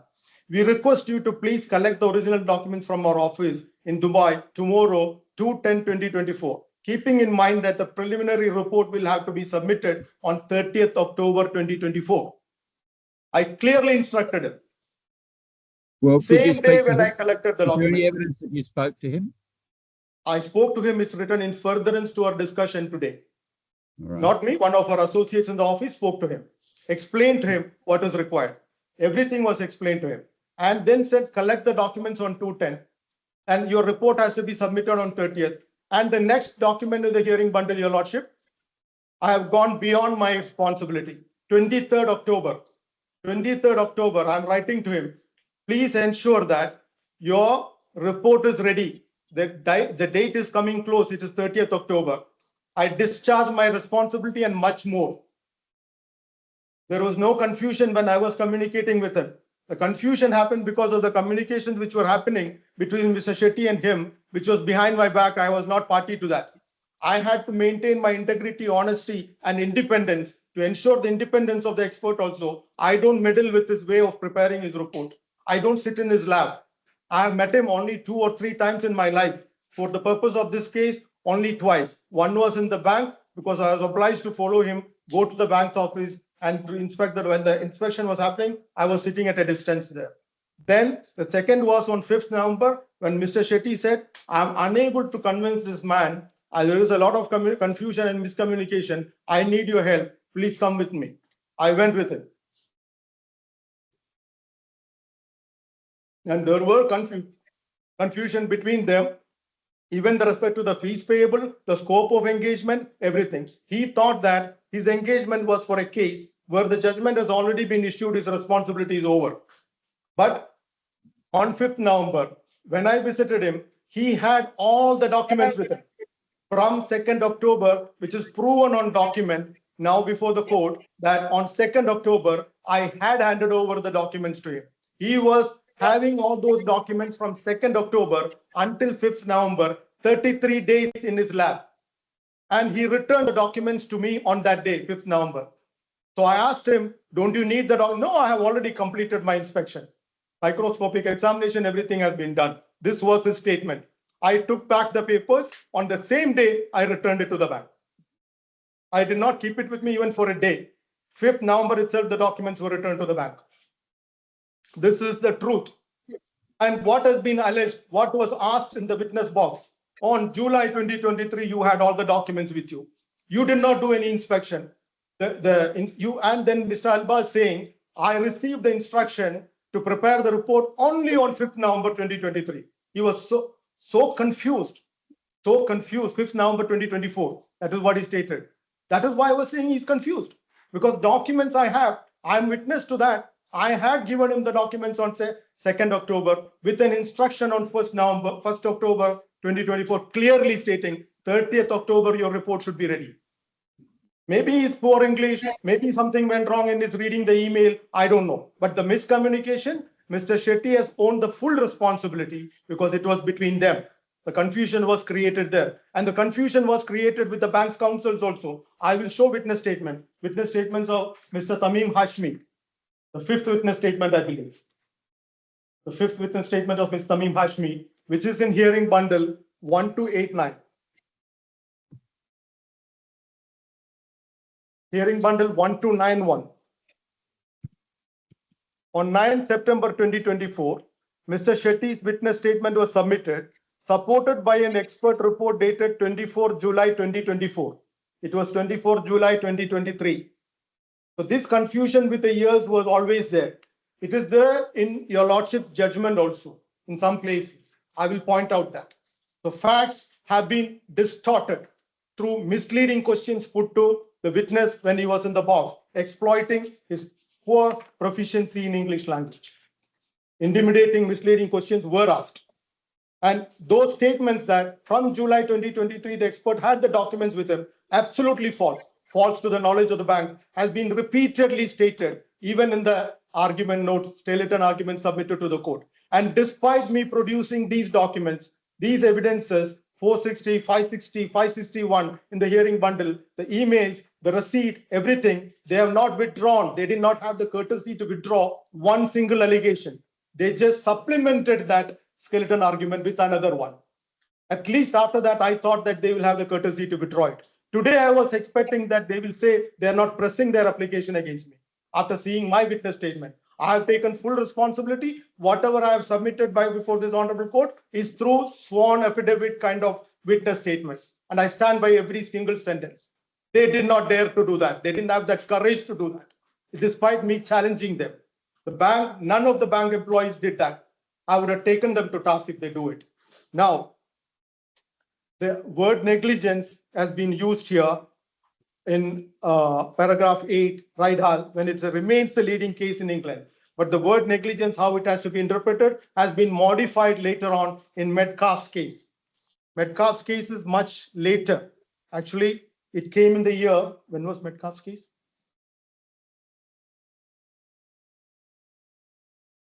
2002, whereas Rydal was coming in 1994, and this was modified. This is stated in King versus Stiefel 1104. In Rydal, he had applied the approach in Rydal and had asked whether the appellant had been negligent in the sense that they had been prepared to continue to act after receipt of a particular letter. When no reasonably competent solicitor could have considered that there were any prospects of success. The appellants argued that this was no longer the correct test. Following Metcalfe, mere negligence was not sufficient for a wasted cost order, which would only be appropriate if the lawyers had acted in a way which amounted to an abuse of process. There is not even an allegation here. So they are saying that Rydal still remains is a false statement. This is how I'll go with their skeleton or paragraph, sentence by sentence. I'll prove them wrong. The applicant will rely upon the court's findings in its recent dated 13 January. This I stated, they cannot rely on the judgment because Brown versus Bennett, hearing bundle 1057, they cannot rely on judgment because it's hindsight. You cannot judge somebody's conduct backwards. Then the procedure again, Rydal, they are quoting paragraph number 10. Have an opportunity to show. The representative should know what is alleged against him and have an opportunity, one opportunity to show cause why a wasted cost order should not be made. It is not a mere formality, Your Lordship. Sufficient time should be given. Full opportunity. Rydal, hearing bundle 1250. 1250, it states that. Secondly, the decision affirms that a solicitor against whom a claim is made must have a full opportunity of rebutting the complaint, but recognizes that he may be hampered in doing so by his duty of confidentiality to the client. I have problems here, Lordship. For example, while traveling from Abu Dhabi to Sharjah, I was with my client. Many things were discussed. I can't open my mouth, unfortunately. It is not my privilege, it's the client's privilege which will be violated, from which he can only be released by his client or by overriding authority. I have not been released. So the court is not having the full view because I'm not able to tell the entire facts here. Thirdly, the judgment highlights the extreme undesirability of claims for wasted cost orders being used as a means for browbeating, budgeting, or threatening the other side during the progress of the case. This is exactly what happened. On the previous day, when the trial was to be started, they submitted an email saying that they intend to proceed against me for wasted costs. That was like a gun put on my head. And did I have an opportunity? I can cite judgments where the solicitors and barristers ran away from the case, leaving the lay client high and dry without legal support because they were threatened and the interests will conflict. I did not do that. I continue to represent the client because leaving the client like that at that point, I will be failing in my professional ethics, my professional responsibility as a lawyer. Lord Denning had stated in 1951, lawyers, advocates are not supposed to be timorous souls, but bold spirits. I didn't, but did I do justice entirely? Not at all. When your lordship was questioning me, lecturing me about my responsibility, which I knew according to RDC 31, the client can instruct. It is the client who instructs the expert, not me. I can also instruct. And I did instruct, as stated in Mr. Alva's report, in both the reports. I could not talk much. I was afraid because it's your lordship who is going to decide the case of wasted cost against me. My interest is coming in conflict and I didn't have a waiver of privilege. I can't talk. The video speaks for itself. I was silent spectator, standing and listening to everything what your lordship wanted to say, and the other side was enjoying the show. The only time your lordship said something pleasant to me during the whole hearing of 6 hours was at the end when your lordship said, if they submit an application for wasted cost against you, Shaheen, you will be given sufficient opportunity. That was the only pleasant statement. Otherwise, throughout the process, your lordship was very harsh on me during that hearing. Sorry to say that, but that's the reality. The video speaks. What is the point of saying that, Mr. Shaheen? How is that relevant to the issue I have to decide today? I don't agree with what you've said at all, but I don't see any point in engaging with you on that subject because it's irrelevant. No. See, intimidation and threat, how it affects a lawyer's performance. I'm not blaming your lordship. I'm saying I did not do full justice to myself when I was appearing before the court because of the threat, because of the intimidation, the gun on my head on the previous day. This is because I could not explain. Today, when your lordship is saying something I can't agree with, I am arguing with your lordship. I am explaining it with full confidence. That day, I was puzzled. I was intimidated. I was threatened with the guns on my head. So this is 58, paragraph 58 in Metcalf versus Weatherhill, 581 in the hearing bundle. Once the power to initiate wasted cost procedures is extended to the opposite party in the litigation, that party is provided with a weapon, which it is too much to expect he will not on occasions attempt to use to his own advantage in unacceptable ways. That's exactly what they did to me. It must not be used as a threat to intimidate lawyers on the other side. They used it. Previous day, what was the reason? It is always stated in many judgments that it is always good that the wasted cost applications comes after the trial, not during the trial, not at the time of the trial. This is a bad practice. And then it should not be motivated simply by resentment at an inability to obtain an effective order for cost against an assisted or impecuniary. Even if they had difficulty to get the cost from the litigant, it should not be a means to come against me for that. Right, Hal, again. Then, nor should it be used as a means of continuing contentious litigation by other means or to obtain from a party's lawyers what cannot be obtained from the party himself. The legitimate interest of an applicant for a visited court order is financial, a reduction in the cost he has to bear, but the application must be merits-based and clearly made out. It must not raise a suspicion of being itself abusive. Then intimidation again, right, Hal? Hearing bundle 1255, last paragraph in the page. Threats to apply for visited cost. We entirely agree with the view expressed by this court, Orchard versus Southern Eastern Electricity Board, that the threat of proposed applications should not be used as a means of intimidation. That's what they did. So where is the previous one which I quoted? Right, from right, the burgeoning threatening intimidation.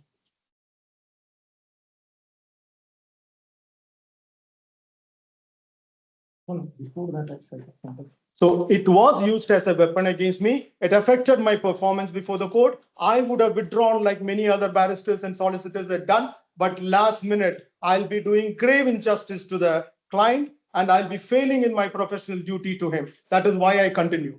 Even now, this is being threatened against me so that I withdraw from the appeal. And who is best positioned to conduct the appeal? The lawyer who is well versed with the facts and circumstances, who can talk like me by heart about even the dates, what happened when. So I'm not running away from this appeal. I may withdraw from the case. I may withdraw from all cases before your lordship's courts if I'm not given a fair treatment, your lordship.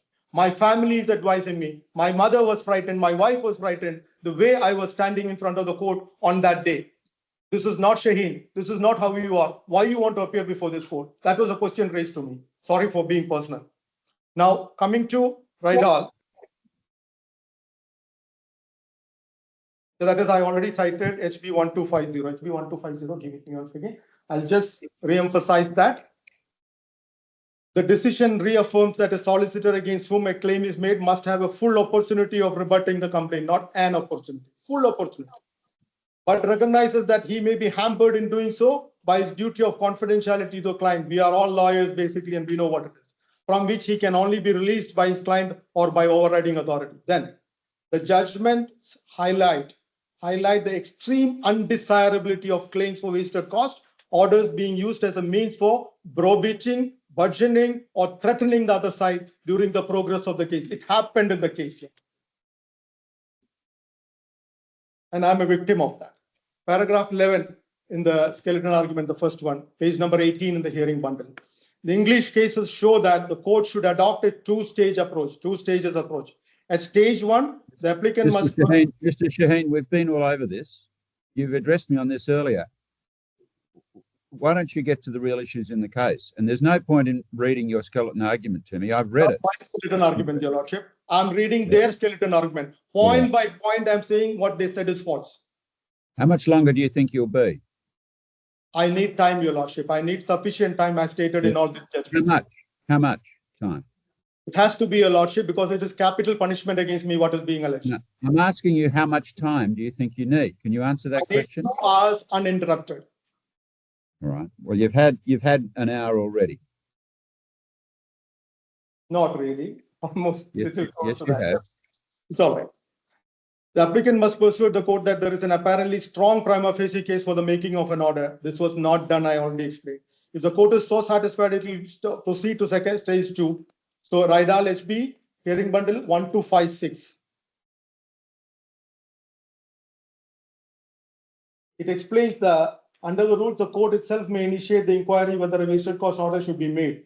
In straightforward cases such as failure to appear, lateness, negligence leading to an otherwise avoidable adjournment, gross repetition, these are the instances which are shown for wasted cost order to be initiated by the court. Then it is said show cause, the last but one paragraph, Your Lordship. Although Order 62 in its present form requires that in the ordinary way, the court should not make a wasted cost order without giving the legal representative a reasonable opportunity to appear and show cause why an order should not be made. This should not be understood to mean that the burden is on the legal representative to exculpate himself. There's no burden on me. It is up to them. That's common ground. That's well accepted. Sullivan accepts that, Mr. Sheen. You don't need to labour that point.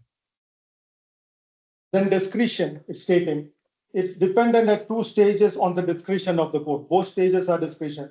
The first is at the stage of initial application when the court is invited to give the legal representative an opportunity to show cause. This is not something to be done automatically or without careful appraisal of the relevant circumstances. You've told me that several times already. I would be grateful if you would not repeat yourself, Mr. Shaheen. I'm reading a portion from the judgment cited, Your Lordship. I said it. Just because it's in a judgment doesn't excuse you from saying the same thing 5 times. It's not the way. It's a judgment. What I stated was my own statement. Now it's a citation, Your Lordship.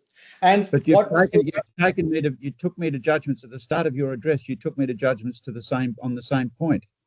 You must focus your attention on new points, new additions. No, there's no point repeating the same point 5 times. I will come to that, Your Lordship, but there is a point to be made here about discretion. So I need to come with the background. Come to that then. Come to a new point, not repeat old points. Yes, Your Lordship. The second discretion that arises at the final stage. Even if the court is satisfied that a legal representative has acted improperly, unreasonably, or negligently, and that such conduct has caused the other side to incur an identifiable sum of wasted cost, it is not bound to make an order. But in that situation, it would of course have to give sustainable reasons for exercising its discretion against making an order. Even when the court is satisfied, all what they're alleging is true and much more is there, real misconduct, really impropriety. Still, the court is not bound to make an order. It is still a discretion.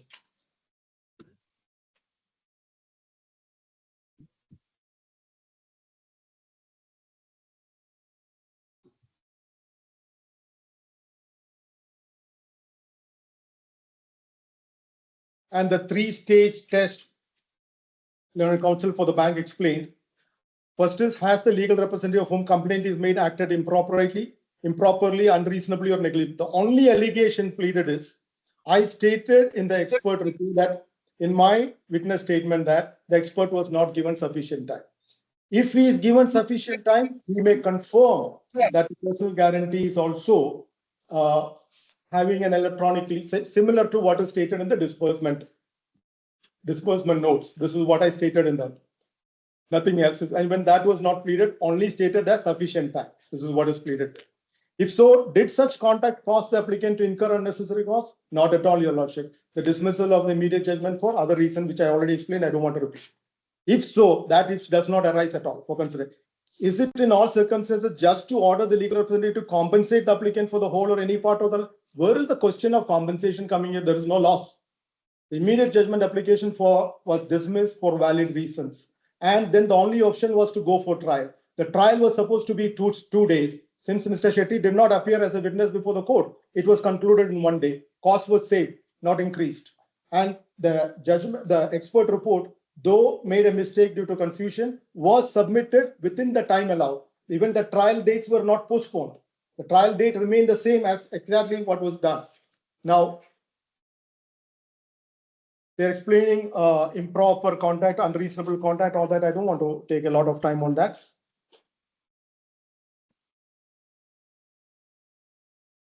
The acid test is mentioned here. It is in Rydal, hearing bundle 1252. And the English rule also refers to paragraph 17. Negligent contact, which the Court of Appeal explained, should be understood. I explained what is negligence, how it was overruled and clarified in Metcalf. It has to be abuse of process. And there is no pleading. This is called a skeleton argument. So there is no pleading. The pleading is only the application notice and the witness statement. Mere negligence may justify a wasted cost order. Absolute nonsense. Not in a way. Serious or gross. No. It has to be coupled with abuse of process, which is clarified in Metcalf. And the court also considered that 3 terms are not discrete but are overlapping. And see, they were referring only to 38.592. So the term negligence was not there in the RDC. So they're saying it doesn't reduce. It does reduce. If you're quoting an article, a rule which does not have the word negligence, negligence need not be looked into. And there is no negligence from my side, I insist. For similar reasons, the bank submitted no particular significance should be attached to the fact that RDC 38 refers to improper and unreasonable. They have not read it carefully, Your Lordship. It is not improper and, it is improper or. And they don't have to explain that and has to be substituted by or. They did not read the provision carefully.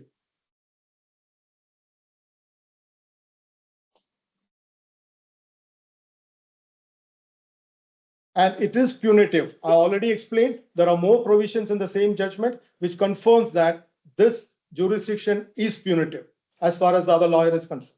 Now coming to the contact of Baker Tilly. The professional contact obligations for a legal entity appearing in DIFC court are set out in DIFC court order number 4 of, we all know that. And the last line says undertakes to act with integrity. I have always acted with integrity and independence in support of the court and the wider community, that I have always fulfilled my obligations on that. Then is part B. The practitioner shall deal with the court and its staff honestly, cooperatively, with integrity and with civility. I have done that. I have not violated any of that. Ensure that they are familiar with the rule. I am familiar with the rule. Who's not familiar with the rules? Mr. Shaheen, there's no point in going through all of the conduct rules. You only need to answer the allegations that are made against you. This is the allegation made against me in their argument. Yes, but they're not saying that you are impolite. They are saying that I have violated all this. This is what they're saying.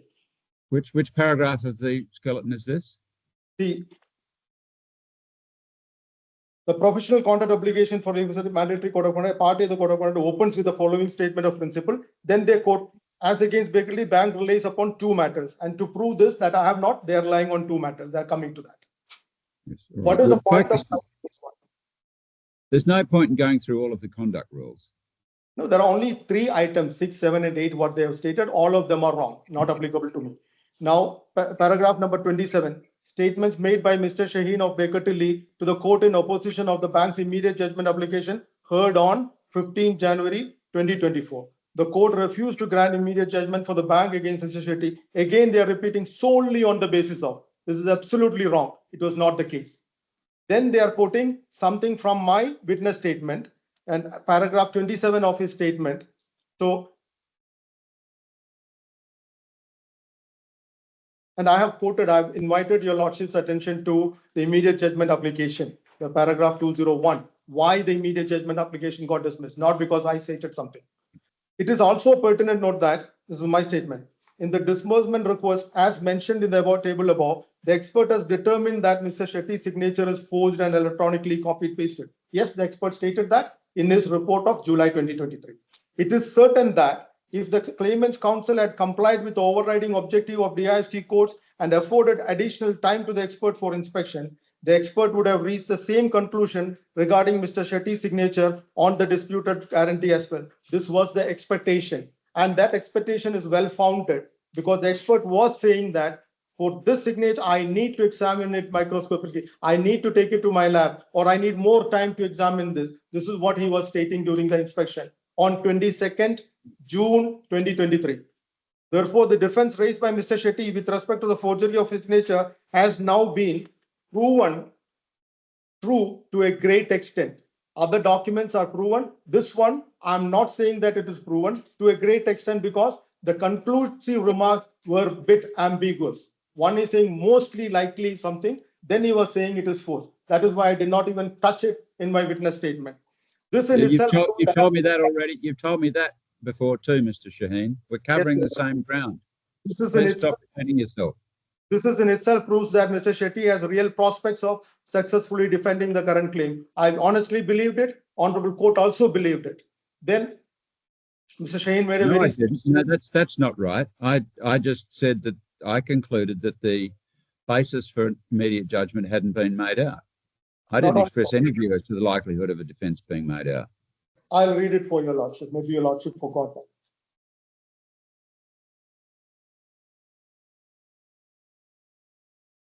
I said there is a possibility that there might be a defence, which I couldn't exclude.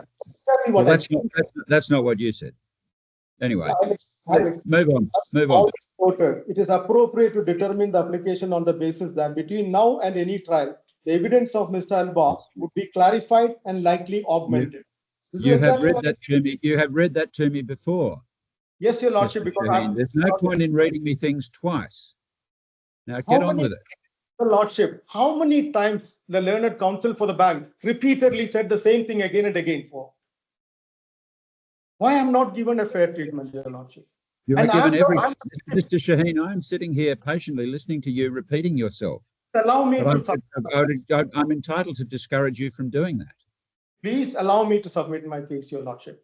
I am, but I will not allow you to waste time by repeating yourself.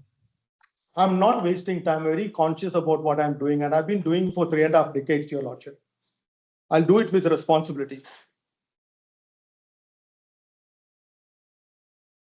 See, well, Mr. Shaheen, we've been going for 2 hours now. We'll take a break now for 15 minutes.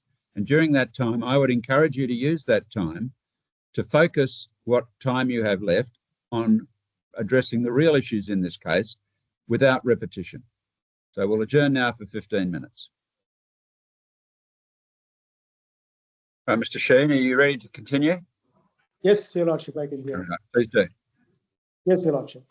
I've made some bullet points. I'll try to be brief now. Good. Paragraph. Yes. Yes, your lordship. Paragraph 34 of the skeleton argument, page number 23. Yes. Page number 23 in the hearing bundle. Yes. Here, paragraph 34, the last 3-4 lines. What they are stating here, the true position was that since July 2023, Mr. Alba had been in possession of all the material which he ultimately relied upon to produce his second report and declined to take up the opportunity of the further inspection, which was represented to be so critical. This is what I called a blatant lie. And I have produced documents to prove that this is completely false and false to the knowledge of the bank also.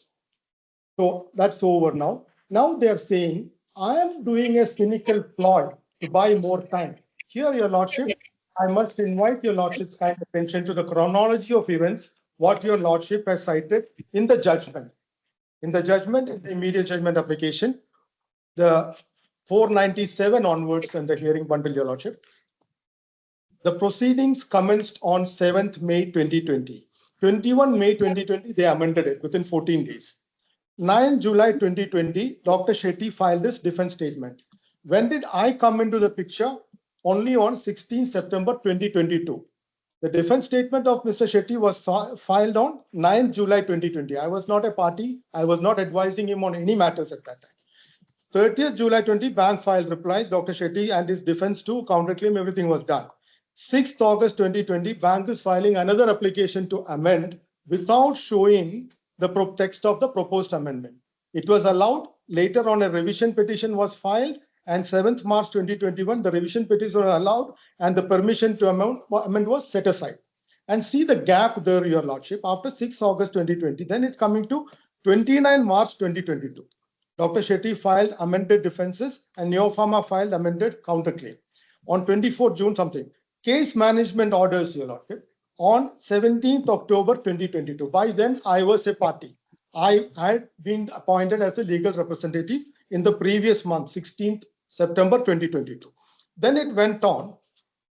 Number 19, Your Lordship, 27 March 2023, Neopharma applied for an order for production of documents responding to the request specified above. And Dr. Shetty applied for production of the original banking documents and payment instructions to enable their inspection by a handwriting expert. 27 March 2023. Save the 2 hours on 22nd June 2023. The documents were actually given to the expert or Mr. Shetty through his lawyer only on 1st October 2024. See the time lapse, almost how many? 19 months, I guess. Then on 9th June something. Then, sir, Your Lordship, on item number 21, there is a typo. Your Lordship noted the date is 26 June 2023, but actually it was 22nd June 2023. Nothing happens there, no consequence. The fourth defendant asserts that the time allowed for inspection of the documents, we have already discussed that, was only 2 hours, which is true. I stand by that. It's uncontradicted. Admitted also by the bank now. The bank filed its application for immediate judgment on 11th July. This is the crucial date, Your Lordship. When is this happening? The email exchanges which I produce now, I believe 560 and 561. Which was the email? No, not this one. The emails where we were complaining that the sufficient time was not given. The emails exchanged during this time in July, this is page number 456. Before that, 450, 458, 460, all of these pages clearly proves that we were requesting the bank for a further chance to inspect. The bank was refusing to cooperate. It is clear on evidence now in email from the bank's lawyer, which is stating that, dear Aravind, in the absence of, this is page number 460 in the hearing bundle, Your Lordship, in the absence of any direction of DIFC court, the claimant will not be able to allow you to inspect documents. This is against an order which was issued by the Honorable Court. Unimpeded access should be given. Unimpeded is the word used. Moreover, as per our understanding, all the documents were already examined by your team as well as by the experts appointed by the fourth defendant. Therefore, in our records, we have marked the inspection phase as completed. You will have to show to DIFC court as to why you need another occasion for inspection. We submitted the email on 6th July requesting for a further chance. This is the timing. They were shutting evidence. They were obstructing the due process. When we submitted an application to the DIFC court asking for permission to inspect it once more, they came with an immediate judgment application on 11th July 2023. And see the time gap, Your Lordship. 9 months after the case management conference. 9 months after the case management conference, the immediate judgment application is coming. More than 3 years after filing the case. More than 3 years after filing the case. What is the justification? And when I'm defending my client, when I'm pointing out a fact to the court, as an officer of the court, my duty to show that sufficient time was not given to the expert, where we were exchanging emails, I need a further time. I'm to be found fault with. What mistake did I do? As an officer of the court, it was my duty to tell the court the expert was not given sufficient time. Okay, and I had to defend my client's case also. What were they doing? 3 years sleeping on the case and suddenly waking up to submit an immediate judgment application. Other than shutting evidence, other than disrupting the process of expert examination, what other motive is there? So who is having a cynical ploy? Why is cynical ploy alleged against me in this context? Now, they are saying that I should have understood. I should have understood that expert Alba is not competent. There is inefficiencies. Report is not up to the mark. All that. I'm not supposed to act as a judge. There are various judgments, Your Lordship, where it is stated that I'm not supposed to act as a judge in this case. The legal practitioner is not, this is Lemoto, the Australian case, Lemoto versus Able Technical Proprietary Limited. The legal practitioner is not the judge of the credibility of the witnesses or the validity of the argument. Tombling versus Universal Bulb. The legal practitioner is not the ultimate judge, and if he reasonably decides to believe his client, criticism cannot be directed to him. This is very clear. Still, they're criticizing me. I should have judged expert Alba before he was brought before the court. And legal, this is Reynald again, right Hall, sorry. The legal representatives, this is in page number 1253 in the hearing bundle. Legal representatives will, of course, whether barristers or solicitors, advise clients of the perceived weakness of their case and of the risk of failure, but clients are free to reject advice and insist that cases be litigated. It is rarely, if ever, safe for a court to assume that a hopeless case. This is again related to a hopeless case, but the point is I'm not supposed to act as a judge there. That's not my job. And regarding Mr. Alba's duties, paragraph 38 and 46 in that skeleton arguments, Your Lordship, is contradicting. Paragraph 38 is saying that I had a duty to advise. I have a duty to advise. I had done that also. And Mr. Alba about the practice direct, what is it? 31. Part 31 regarding the expert examination of documents. And paragraph number 46 in their own skeleton argument. In the present case, Mr. Alba in both his report signed a declaration confirming that he had read and complied with the requirements of Part 31 and that he was aware that he was likely to be subject to public adverse criticism by the judge if the court concluded that he had not taken reasonable care. He was fully aware. And I have judgments before me in 2018. Mr. Alba was appointed as an expert and the judge was praising his qualifications. He was referred as Dr. Alba also, which happened to me also during the trial. And Your Lordship asked me, why am I referring? It was IDBI Bank and Mabani Delma General Contracting. In the order of His Excellency Justice Shamlal, it was stated that the defendants in this application instructed a leading forgery expert, Dr. Alba Obaid Alba, certified with the UAE Ministry of Justice and Dubai courts. Then he stated further, he compared those samples with high resolution copies of the guarantee agreement and arrived at the following conclusion.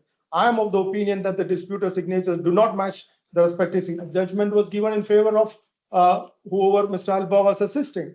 Then he's saying a real prospect of defense means a realistic, he's giving the principles of the judge. Dr. Alba, who is an expert with standing, has put his name to his opinion. This is in 2018, Your Lordship. And another one case which I represented, Mr. Shetty, ICICI Bank versus Modular. This was judgment on 17th February 2025. Mr. Alba was the report expert on one side. Ms. Radley was the report expert on the other side. The bank's case was dismissed based on Alba's report. I was representing. So why should I discredit an expert who has been respected by the court and who has been in the court from 2018 submitting report? And this I already stated, Your Lordship, 435, whatever they stated in 46, paragraph 46 of the skeleton argument. Alba is stating, I have read part 31 of the rules of the DIFC code and I have complied with the requirements. He has stated that. So there ends my duty. I have explained, but it is proven on document. He is aware of that also. No allegations can be raised against me. And Alba's credibility, even the courts have accepted, not me. And it was not my choice on the first place. In 2020 itself, Mr. Alba was appointed as expert by Mr. Shetty in various cases. I was not advising Mr. Shetty in 2020. I joined the trial only on 2022. So he was there much before me. But instructions, I have produced the document. Instructions to examine the documents went on the letter, our email, right? Your Lordship, I have produced that. Not this one, the first time when the Friday. And also give me the Tamil witness statement. Yeah. Your Lordship may see page number 1299. It is written by Binay Shetty. 15 June 2023, Your Lordship, he is engaging the expert for this case also. And the reason why we engaged, why we had to go for another expert was that there is another email which we had submitted to the registry at that time. We may have to change the expert. The original expert who have been appointed for this case was one Mr. Jeffrey H.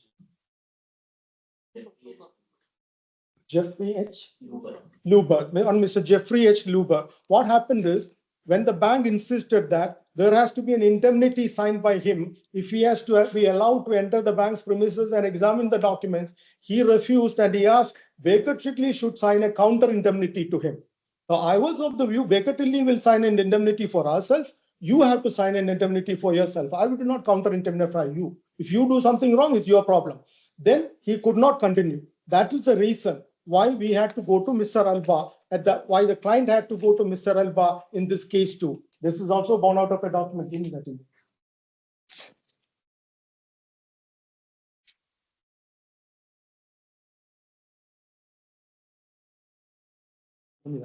So after that, Your Lordship, page number 1298.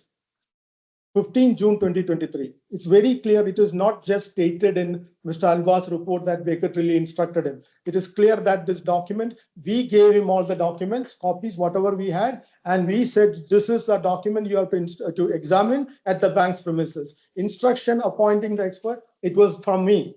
All the coordination, Your Lordship, whatever was required from the lawyer, from the legal representative, strictly in compliance with the DIFC rules or whatever standard and much more, we have already fulfilled everything. But initial engagement was different. And there was a reason why Mr. Alba had to be appointed all of a sudden, because Mr. Jefferson refused to sign the indemnity without a counter indemnity from our office, which we were not ready to give a counter indemnity.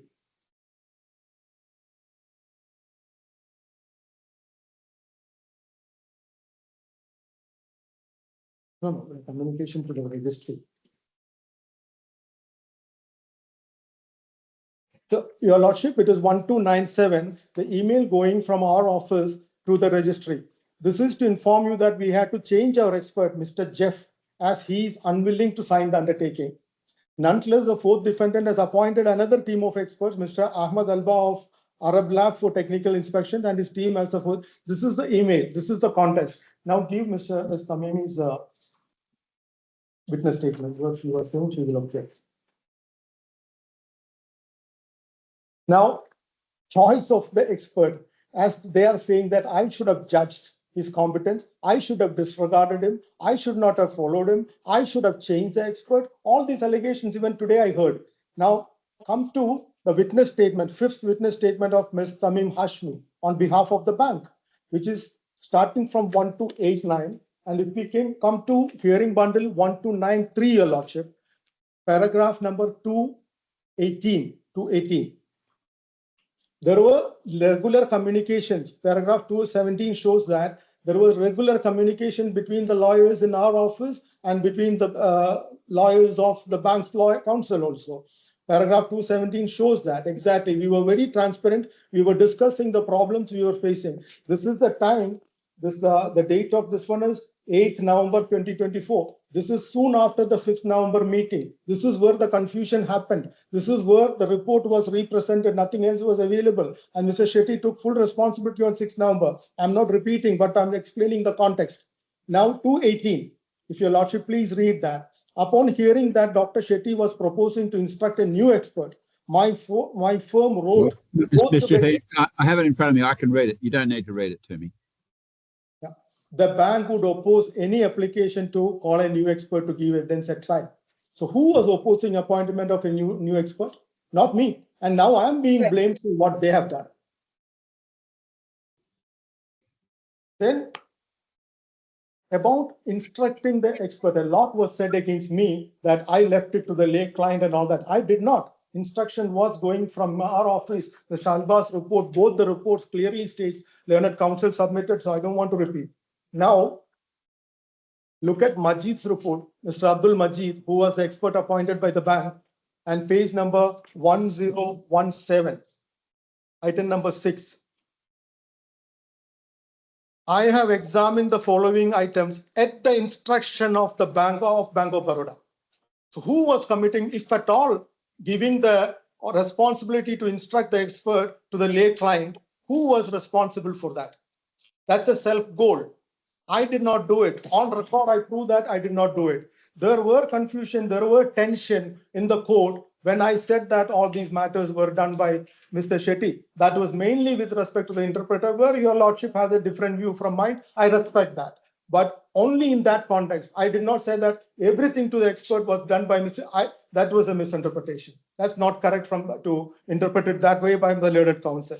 I said instruction was given from me. There was certain part of the engagement, certain other matters they were handling with themselves. I never meddle with this examination or investigation. I went to his office only once, 5th November. Even then, when they were discussing about the other cases, when they were discussing about the terms of engagement, I stayed away. I only involved in the discussion what exactly was required on 30th October. As stated in my email, 1st October, on 23rd October, I had told him. Now, paragraph 48.5 and 48.6 of the first skeleton argument. 48. Page number. Page number. Page number 26, Your Lordship, in the hearing bundle. Thank you.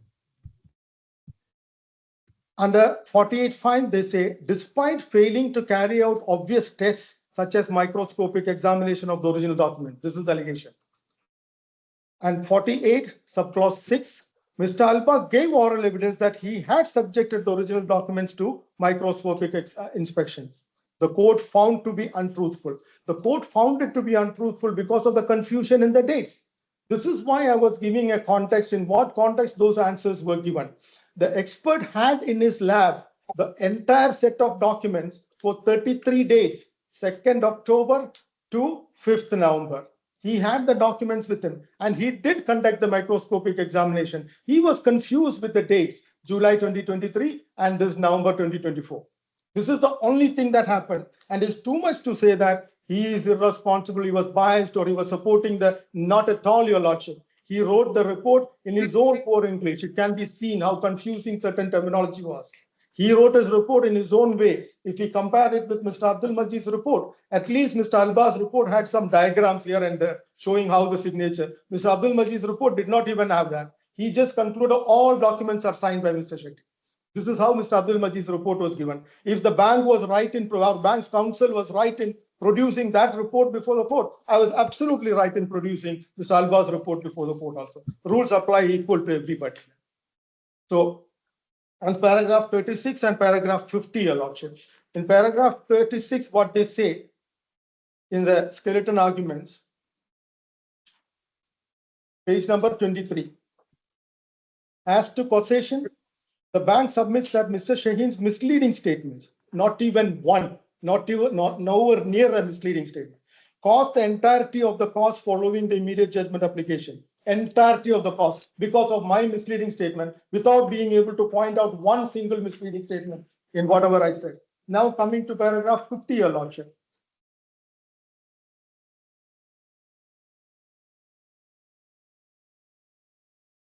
This is page number 27. All costs incurred by the bank since then were incurred by reason of Mr. Alba's flagrantly improper, unreasonable, and negligent conduct. They will go to the extent saying anything they want. One side they say entirely because of me. Same thing they say entirely because of the expert. This is the way the application has been submitted. That is why I called it irresponsible. Now, second skeleton argument, Your Lordship. In paragraph 4, I'm skipping many paragraphs. There are a lot to say about each line what they have written. But since Your Lordship wants me to conclude quickly, I'm skipping many in this one. Paragraph 4 says. Well, Mr. Shaheen, I'm not. You must put anything you want, but I think a line by line analysis of a skeleton argument is not going to help me. I should focus on the main points of your defence to the bank's claim. All right. But I'm not stopping you. I'm not inhibiting what you want to say. So you must say what you want to say. But much obliged. I'm just telling you what I would find helpful. Whatever statements I'm making today, Your Lordship, I'm the victim too. The best surgeon in the world will definitely feel the pain of surgery if he does it on himself. That's my position today, Your Lordship.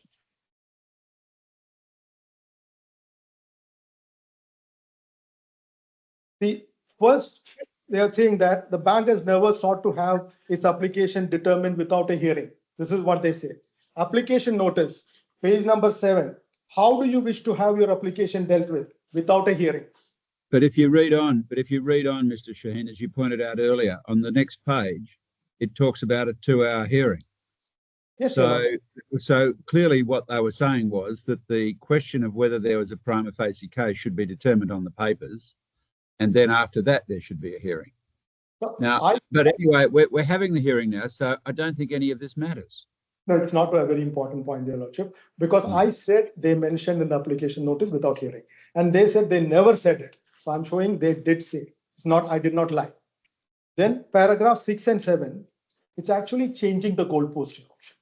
Paragraph 6, they're saying the bank's criticism of Mr. Shaheen and Baker Tilly is not directed at Mr. Shaheen's evidence that Mr. Alba was not permitted a sufficient opportunity to inspect the original banking documents at the bank's premises. Okay, this is, if you see the witness statement of Ms. Tamim Hashmi, this is page number 12, Your Lordship. The decision was based solely on the evidence provided by Mr. Shaheen of Baker Tilly in his witness statement dated 6th October, which alleged that the bank had denied Mr. Alba an adequate opportunity to inspect original banking documents. This is a self-goal.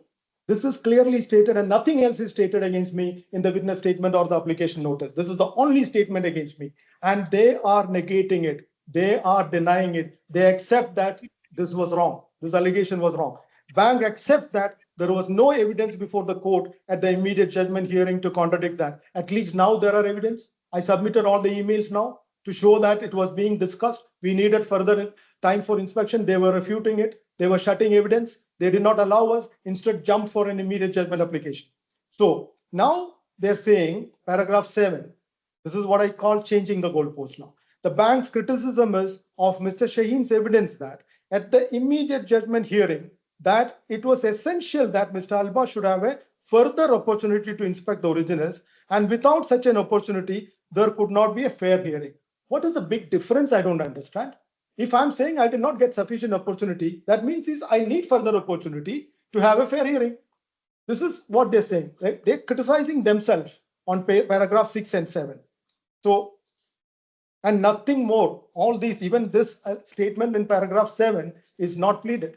Not in the application notice, not in the witness statement, not even in the applicant submission, they call it. But in the second skeleton argument, they are calling that also as a skeleton argument.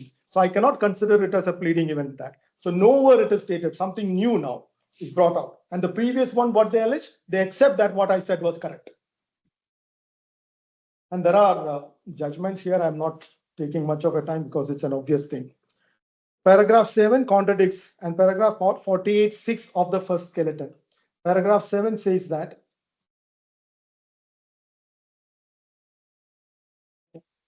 however, this is page number 985 in the Gearing Bundle, Your Lordship. However, both Baker Tilly and Mr. Alba showed themselves utterly indifferent to a further inspection by Mr. Alba. How can they allege this, Your Lordship? I got the documents from the bank. Same day, I'm writing an email to the expert. Documents have been received. Please collect. Next day, I'm producing evidence before the court in the first, at least if they say it in the first skeleton argument, I can understand. After that, they had opportunity to see all that. Despite that, they're repeating this allegation against me. Very next day, the documents were collected. And I'm telling him, 30th October is your date. Please make sure your report is ready. And after a discussion, not just throwing an email, because it had to be explained to him. And then on 23rd October, I'm going much beyond my obligation, sending him a reminder. Please ensure that all this is proven on document, and they still make this allegation against me. Utterly indifferent. Choice of words to a further inspection by Mr. Alba of the originals when they were made available by the bank in October 2024. I fulfilled all my obligation. The documents were sitting in Alba's lab from 2nd October till 5th November. I'm repeating, sorry. Mr. Alba did not inspect them, and Baker Tilly took no steps to ensure that he had done so. Absolutely false.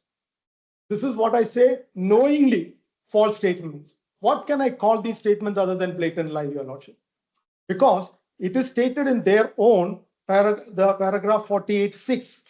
If you look at the previous skeleton argument, paragraph 48(6), Your Lordship, it is page number 26. Mr. Alba gave oral evidence that he had subjected the original documents to microscopic inspection. He was only confused with the dates, but you cannot take advantage and ridicule a person like that only for that, just because he missed the dates or the years. He did give evidence that he did examine in the microscopic inspection. I have conclusively proven that Mr. Alba had the documents with him for a long period, 33 days, but it was not in July 2023. Even in the judgment, Your Lordship, that mistake has corrected because of the misleading questions put to the witness. Even Your Lordship Well, no, the judgment was based on the fact that, and the proposition that has been advanced by the bank is not that Mr. Alba didn't have the original documents, but it is that he didn't inspect them. And that was based on his evidence. So that his second report, he told the court on oath that his second report was based on the same copies that he had used for his first report. He said that the proposition is not that he didn't have the documents. The proposition is that he didn't use them. And that was his evidence. Now you say he was confused and all of that. Well, that doesn't matter. The fact is that was his evidence and that was the finding of the court. So it's too late to go behind that now.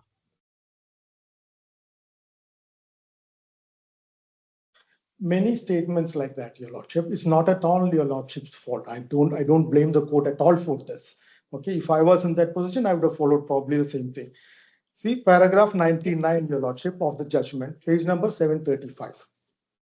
Mr. Alba clearly and unequivocally stated that he was not instructed to produce his second report until Mr. Shetty called upon him at his office on 5th November 2024. He stated, I'm not denying, but is it the truth, Your Lordship? The truth is born on documents. 2nd October, he was sit with the documents. He was instructed on 1st October, reminded on 23rd October. Then, Your Lordship has corrected.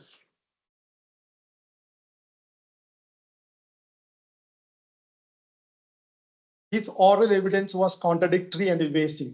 Your Lordship noted it in paragraph 95. It's absolutely true, Your Lordship. There's no doubt about it. And I'm satisfied that Mr. Alba's evidence to the effect that he submitted his guarantee to a microscopic examination during 2023 was untruthful. During 2023 was untruthful. During 2024 was truthful. This is where the confusion is. What Your Lordship said is correct according to his oral evidence. But the fact remains, Your Lordship, and I have produced documentary evidence to prove that also. Then paragraph 90, Your Lordship. In the light of this evidence, it is clear that either Mr. Alba's recollections is seriously flawed or the court was misled at the time of the immediate judgment application was determined. Only the first proposition is correct. His recollection was seriously flawed.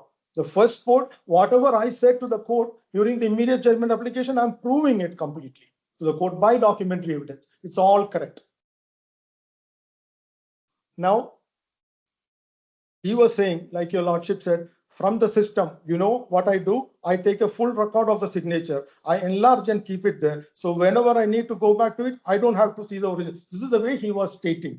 Clearly, that answer was not responsive to the question, all that. And I just bring them here and then took on July 2023. Again, the confusion. My statement was the witness was confused. This is not fact. And the bank also knows it is not true. Honorable court will not know, but the bank knows the document did not go out of that place. Then again, here in the judgment 96, Your Lordship, Mr. Alba has been given to examine the question documents during his visit to the premise. It was expressly asserted that a request for further inspection was denied by the bank, which is true, Your Lordship. And the bank did not contradict or refute those assertions in any way. If, as Mr. Alba asserted on oath, Your Lordship is correcting Mr. Alba's confused statement. On oath, the bank had provided the original documents to him for scrutiny in his laboratory over a long period in 2023. It is highly improbable that the bank would not have drawn this to the attention of the court. Correct. Further, the direction that the bank provide the originals to Mr. Shetty for expert analysis, which was sought and made in August 2024, would have been unnecessary if Mr. Alba had already had, as he asserted, the opportunity. So Your Lordship has rightly put it, understood the confusion, explained the correct context. But what the bank counsel and the bank are doing, picking and choosing from the judgment. Wherever there is even an error apparent, it is quoted, and based on that, a wasted cost application is being put forward. They are relying on the July 2023, even now, after seeing all the documents. Your Lordship correctly understood that it is impossible. for a bank to have kept their mouth shut when if documents were already there. Why would I fight with the bank for a further opportunity?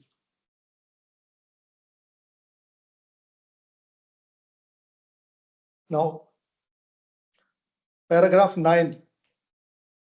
They are finding a big fault against me, Your Lordship. Mr. Shaheen continues to compound his misconduct as if there was a misconduct. There was nothing. In the present application by making statements, this is page number 985, Your Lordship, which he must know are not true. So they are literally calling me a liar, okay, which must know are true. So that is why I'm going to the extent of saying blatant lies. At paragraph 94 of the first witness statement dated 23rd February 25, he says, the expert report dated 13/11/2024 is based on the expert examination conducted on the question documents in the months of October and early November 2024. Any doubt? 2nd October, the documents were with him until 5th November. Literally every word is correct. During which period the expert had all the relevant documents with him. There is ample evidence that the second respondent, which is Mr. Alba, had the relevant documents with him prior to 5/11/2024. Ample evidence. I have produced all the documentary evidence. Even when they were writing the skeleton argument, they had that evidence with them. And that the second respondent did examine such documents. Well, what's the evidence that Mr. Alba did examine the documents microscopically? He said on oath that he didn't. He said, and they have quoted it in 48.6 in the skeleton argument. They have quoted it. Yeah. Mr. Alba gave oral evidence that he had submitted. His oral evidence was that he examined them in 2023.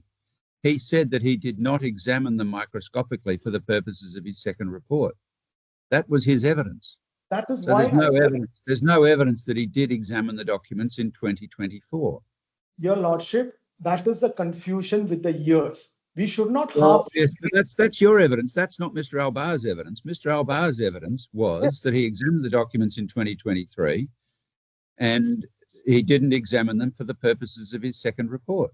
He didn't examine them microscopically. He worked off copies. That was his evidence. If we are relying on Mr. Alba's evidence, we have to rely on it completely, Your Lordship.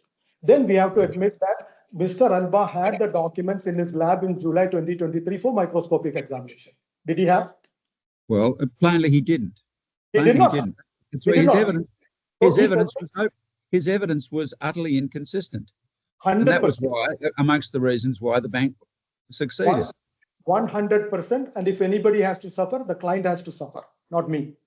And July 2023, the proposition he put, I examined the documents under microscope. Impossible. Impossible to happen. Bank knows the document did not go out. But I examined it under the microscope was true. We can show document 33 days he had it in his lab. But he's totally confused with the dates and the year. This is what happened. First, second reports, he was confused. And there was no point asking questions to him in the re-examination because he was confused to that extent. I only submitted to the Honorable Court. He is confused. And I stand by my statement, which Your Lordship has quoted in the judgment. I made that statement. So this is what happened, Your Lordship. And then there is ample evidence on second respondent that the relevant documents with him prior to 5/11/2024 and that the second respondent did examine such documents. I'm saying under witness statement, he did because he told me he examined. Well, that's not evidence. When I was receiving the documents from him, I asked him, don't you need it for... Mr. Shaheen, what you're doing now is you're making submissions. You're not giving evidence. Your opportunity to give evidence was in your witness statement. Yeah, so I'm taking everything you're saying now as submissions. I'm not taking what you tell me now as evidence. Your Lordship can take whatever it pleases, Your Lordship, but it is stated in my witness statement. At paragraph 94 of the first statement dated 23 February 2025, I have stated the second respondent did examine the documents. This is what I can do. Where is that? Where is that in the trial bundle? They have quoted it. We don't even have to go that far. Page number 1985. Page number 1985, paragraph 9. In the skeleton argument, last one, they're saying Mr. Shaheen continues to compound his misconduct as if it's a misconduct to tell the truth. But that evidence is, there is ample evidence the second respondent had, and that the second respondent did examine the documents. Now that's just an assertion. That's not evidence. That's argument. So the problem with your witness statement, Mr. Shaheen, is that it's an intermixture of evidence and argument. And I've told you many times before that is fundamentally wrong. Differentiate. Argument goes in a skeleton argument. Factual evidence goes in a witness statement. But once again, you've produced a document that is a mismatch of the two. Now, is there any evidence from you that Mr. Albar did in fact examine the documents microscopically in 2024? And if so, please take me to it. Your Lordship, this is my witness statement, okay? In this case, I am the witness, I am the party victim, I am the lawyer, okay? But you're not giving evidence. You can't give evidence that Mr. Albar examined the documents because you weren't there. All you've got, if your witness statement goes no further than what is quoted on page 1985, then that's not evidence at all. It's just a bare assertion. Not an assertion, Your Lordship. He told me he inspected. That is why I took back the documents. But that's not what you said. That's not what you said in your witness statement. No, I didn't explain it. It's true. I didn't explain. I said you haven't said it. You haven't explained it. You haven't said it at all. It's just a bold conclusion. It's not evidence. My solid conviction is that he examined because he told me, and I stated that he examined. But you haven't given any evidence that he told you. That's the point. He examined, I stated. And based on what he said, I did not. But you weren't there. You weren't there. So how do you know he examined? You don't. You say, well, now I'm saying it's because he told me. But you didn't put that in your witness statement. So it's not evidence. There's no evidence. I just missed the 3 words he told me. That's all. That's pretty important omission. It deprives the statement of any evidentiary effect. In any case, it's hearsay, and it's contrary to Mr. Albar's sworn testimony.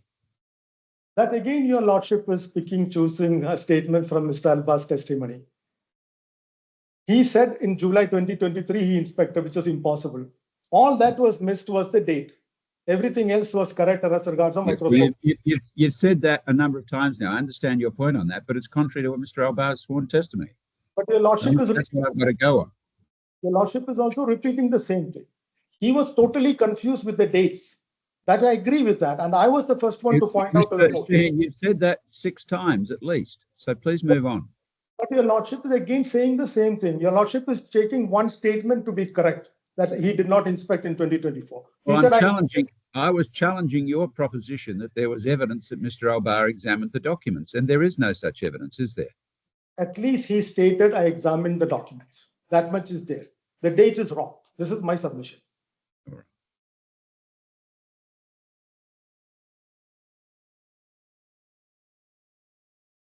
Paragraph 12. They are repeating it many times. Bank's other criticism of Baker Tilly is not of its complete dereliction of duty when it came to the instruction of Mr. Albar, which Mr. Shaheen's own evidence it left up to the lay client Dr. Shetty. No. Whatever is with respect to that interpreter or engagement terms, things what I said in the court is correct. But documents show, both the expert reports of Albar says that Baker Tilly instructed them, unlike the report presented by the bank where the bank instructed them. So this is wrong. And whatever I have done throughout the course, they knew it when they submitted this skeleton argument. Those documents are also with them. What transpired, emails, receipts, document produced, reminder, telling them, all this was there with them. And still they have chosen to say this against me. Complete dereliction of duty. Serious allegation. And I take strong exception to that. It left up to the protocol 31 is addressed not just to parties.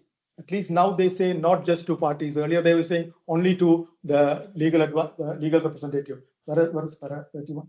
31 actually says the party instructing the expert. The party has got the right to instruct the expert. And part 31:11 says when the expert wants to make an amendment, the legal representatives of the party should submit it to the court. So where the law wanted to say put a responsibility clearly on the legal representative, it is clearly spelled out. Other places, the word used is party. I'm sure your lordship is aware of this. It is 31.19, where an order requires an act to be done by an expert or otherwise affects an expert. The party instructing that expert must serve a copy of the order on the expert instructed by him. Whereas 31.11, if after producing a report, an expert changes his view on any material matter, such change of view should be communicated to all parties without delay and when appropriate to the court through the legal representative of the party instructing the expert. So there are, but it is me. I instructed the expert. I take full responsibility for instructing. But engaging is something else. So defining the scope, there are many other aspects because they were in relationship since 2020, many other cases also. So I didn't have a role there. And paragraph 14, Your Lordship, I've already explained what is my point on that. Mr. Alba's report over the trial manifestly failed to comply with the requirements of everything what is required in part 31 is complied with. If at all incompetency, inefficiency, other aspects are there, this is different. This would have been obvious to any reasonably competent lawyer and ought to have been obvious to Baker Tilly. I'm not supposed to judge. This is, I already submitted the relevant provisions in the precedents which are cited. I'm not supposed to judge. It's not my duty. Baker Tilly ought to have appreciated that neither of Mr. Alba's report disclosed any proper basis for suggesting that Dr. Shetty's signature had been forged. Okay, this was clearly stated in the report, whatever it is stated there. If it is not trustworthy, it's up to the court to decide. I cannot judge. Instead, Baker Tilly allowed the manifestly flawed and unreliable reports containing scandalous allegations of fraud by the bank. Nowhere, Your Lordship. This is again a false statement. Nowhere Mr. Alba stated. Nowhere Mr. Alba stated the bank forged a document. He pointed out a probability it could have been forged. And what is the allegation of forgery in Mr. Shetty's statement of defense? Mr. Shetty's statement of defense, which is quoted in the judgment, clearly said it must have been forged. The forgery might have been committed by somebody in the office of Neopharma. So if Mr. Alba, who has to be given with all the documents, he has seen this also, and then he stated that might have been forged or electronically placed, it points the finger at somebody at Neopharma's office.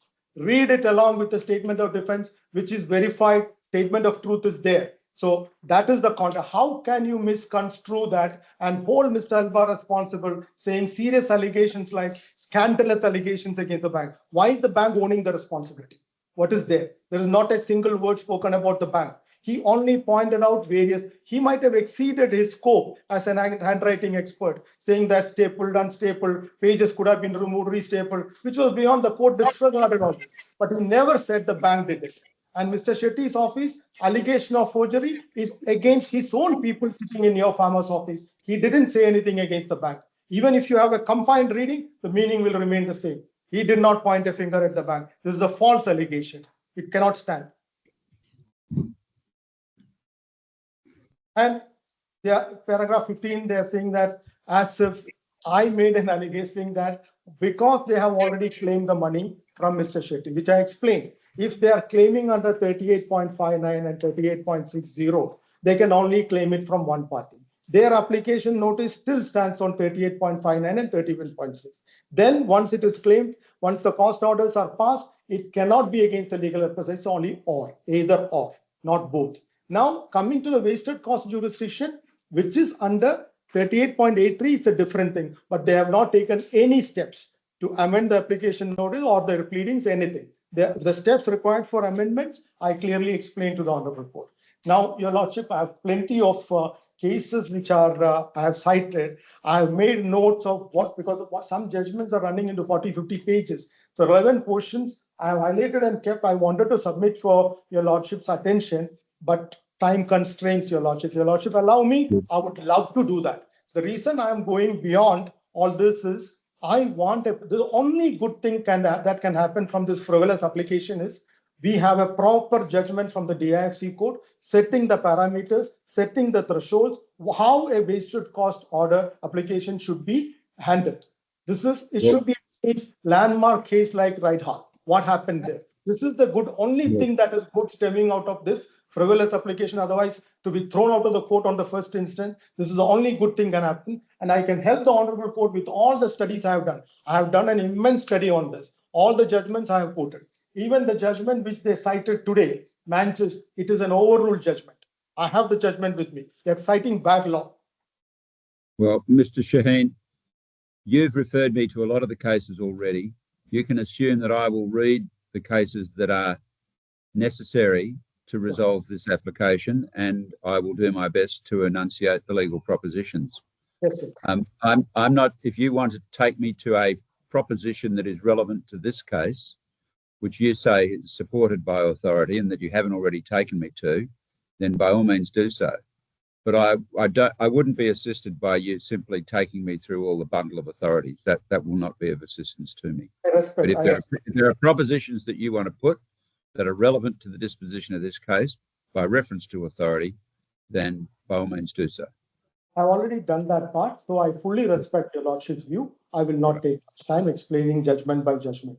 But there are 2-3 ways I had prepared the submissions today. One is going by their own skeleton arguments. Second is going through the legal provisions. Third is going through the judgment. But since I've already touched upon majority of the precedents at the relevant time, I don't have to do it for the purpose of defending myself, okay, which I've already done, I believe. But otherwise, we will leave it at that. But when a counsel cites bad law, overruled judgment, I'm an officer of the court, I have a duty to point out. So this is the case which was cited, Menges. There, the judgment was on 1/5/2013. And then on 14/8/2013, that judgment has been overruled. So whatever worth it is, for what reason it was cited, it cannot be relied upon. I can submit that judgment also if your Lordship wishes. I just got it now. Nevertheless, the evidence put forward by the defendants, which is derived from a consideration of Mr. John's performance, clearly, in my view, satisfy the requisite threshold at this stage, namely that there is strong. This is what was stated on it. And then finally, it was decided. So what are you referring me to now, Mr. Shaheen? I'm confused. What are you? This is the judgment by which the judgment cited by the learned counsel of Manchester. The case of Manchester, which he cited today, page number 847 onwards in the hearing bundle, has been overruled by this judgment. But this judgment. Well, just tell me what the reference to that judgment is. You having it in your hand won't help me unless they give me the reference. Yes, Your Lordship. The reference is here. That the judgment cited by the learned counsel for the bank is 847 in the hearing bundle. Yes, all right. Well, what's the case? Tell me the name of the case and its citation, the one that you want to refer me to. Excuse my pronunciation, Mulugeta Guadi Menges. All right, perhaps you could spell it out for the transcript. Menges versus Endowment Fund for Rehabilitation of the Great. Spell it. Use the letters. Yeah. I want to Mengiste. Okay, Mengiste. Okay. And then 2013 WL 3994925. Of 2000. But that's the case that the claimant referred to, isn't it? No, this is the case by which it's overruled. All right. Thank you.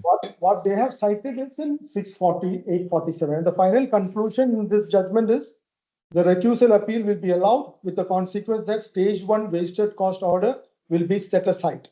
This is what is said. But the application on stage 1 wasted cost appeal, that no further stage 1 wasted cost application should be made, will be dismissed. That stage 1 was dismissed, they can go for another one. So it has been overruled.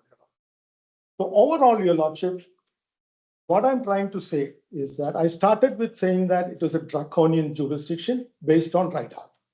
It should not be used against practicing lawyers unless otherwise in such dire necessity, rarest of rare cases, like the DIFC court had rightly done in the Greenwood case. So it doesn't apply by any standard to whatever they have alleged even. Not even nothing has been proven. Even whatever they alleged, it doesn't stand. And what is the bank? I said the bank is not authorized because the bank is dealing with money. What does the bank lose if they get the judgment against Mr. Shetty? Why would they want a judgment against me? I'm a poor man. Why should they get the judgment against me rather than a billionaire? So what is the bank's motive? There is no motive for the bank. And I challenged them. Bank has not authorized this. And on my witness statement, I said, I challenge their authority. Prove it. Nothing. No witness statement. Only an email. And the email is not approved or accepted according to the registry's email. This is, I'm not repeating. I'm stopping there. But then what is the motive? Other than sheer professional vengeance, jealousy, or whatever bad names I can put. Ulterior motives. Only to malign and stigmatize me, to finish me with this. If at all $1 comes in this one against me in the judgment, it will be publicized all over the world. And that will be the last day for me as a legal profession in my life.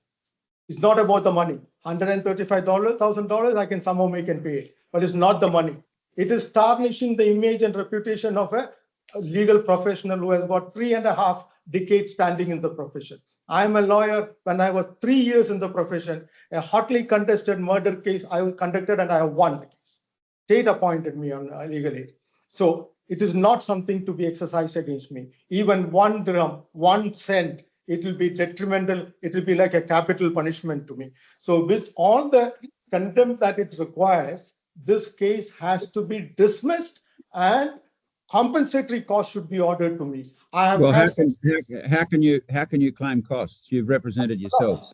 I will initiate separate proceedings maybe, but I have had sleepless nights. I had trauma. Yes, I had yes, serious I don't not. There is no. You haven't engaged external lawyers. Baker Tilly has represented itself, so there's no basis for claiming costs, is there? A client who represents himself can't claim costs. I'll take care of it. I'll look into the aspects of it. So I have Well, lost. if you've got a contrary submission, I'd like to hear it. Now, I did not look into that aspect. I'll be very honest. But I lost hundreds of hours, not days, weeks and months because of how much I have suffered, only I know. Because all my clients will suffer. If an order is posted against me, I will stop. As I'm not fit to continue as a legal professional afterwards. I will stop because many of the judgments, the wasted cost order is a last resort. Wasted cost order is a last resort. After striking off, debarring, everything happened, this is a last resort against me. And they have gone to the last resort based on completely false allegations and pleadings which are not supporting their own stand, wrong provision of RDC quoted. So fit to be dismissed with, and cost can be ordered. It is stated in all the judgment, even in the legal provision, cost can. So no, only costs can be ordered if the party is represented independently. But there's no basis for ordering costs if the party represents themselves, is there? I will look into that. I express my inability. Well, you claim costs. Now's the time. If you want to claim costs, you should give argument in support of it. But that's the. I'm unable to give anything more because I'm not readily informed about it. I'll have to check. Well, so the case of Metcalf, Your Lordship. The case of Metcalf, page number 581 in the hearing bundle. Let me just find that. It is stating, it is relevant to bear in mind that if a party is raising issues or is taking steps which have no reasonable prospect of success or are scandalous or an abuse of process, both agreed party and the court have powers to remedy the situation by invoking summary remedies, striking out, summary judgment, preemptory orders, etc. The making of a wasted cost order should not be the primary remedy. By definition, it only arises once the damage has been done. It is a last resort. This is what Metcalf's case says on this one. All right. So, anything more you want? This is in another case, Procedural versus Anna. If a party raising issues or is taking steps which have no reasonable prospect of success or are scandalous, same thing in a different way it is stated there. So I don't want to repeat it. All right. Well, I think we've covered that ground. Is there anything else you want to say? One proper test for causation. It is in My Three Lawyers, page number 1199 in the hearing bundle. The proper test is, would the cost have been incurred by the other party if the lawyers had not engaged in the improper conduct? Even assuming there is nothing anywhere near coming, even if I'm assuming that whatever the LLC is true, as your lordship was rightly putting to the learned counsel, the cost was not a cause of that alleged misconduct, if any.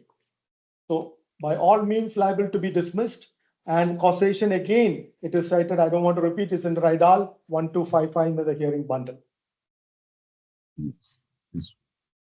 So what they are claiming is an additional benefit for a cost which is already ordered against another party, doesn't have any financial benefit even for them other than the ulterior motive. But if at all an order is passed for no reason against me, that is detrimental, it's capital punishment for me.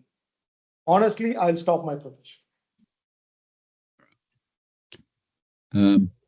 Now, where was it on page 119? There we are. Proper test for causation. Yes, thank you. Anything else, Mr. Sheehan? I'll stop, Your Lordship. I don't want to take Your Lordship through all the judgments, which I agree with Your Lordship's view. Your Lordship is well read and Your Lordship will be reading it again. Yes, all right, thank you. Ms. O'Sullivan, reply. Yes, Your Excellency. I'm not going to engage with most of that because it was irrelevant.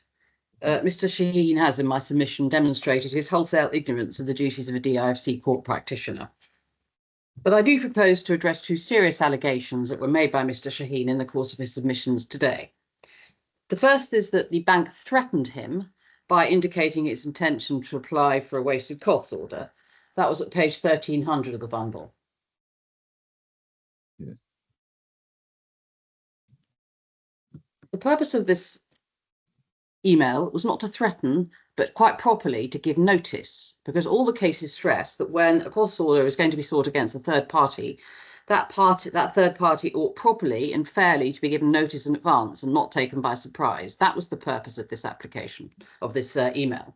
And could I refer you briefly to the comment in Ridehull and Horsfeld at page 1256? Yes. In fact, it begins at the end of the previous page, threats to apply for wasted costs orders. I simply invite your Excellency to read that paragraph. The page number again, sorry? It's 1255 at the bottom. Thank you.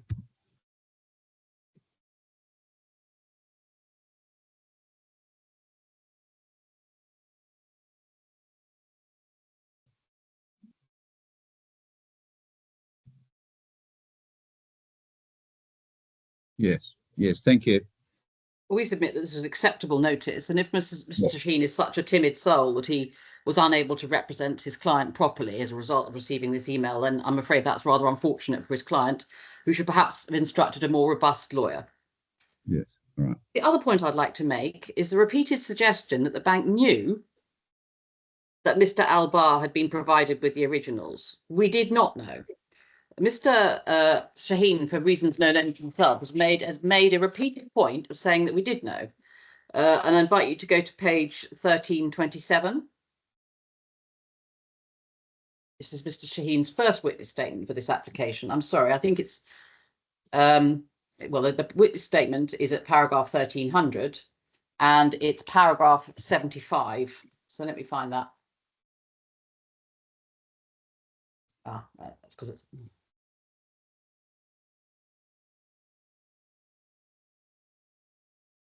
Yeah, I was looking at the PDF and it's in fact in, yeah, it is page 1327. Thank you.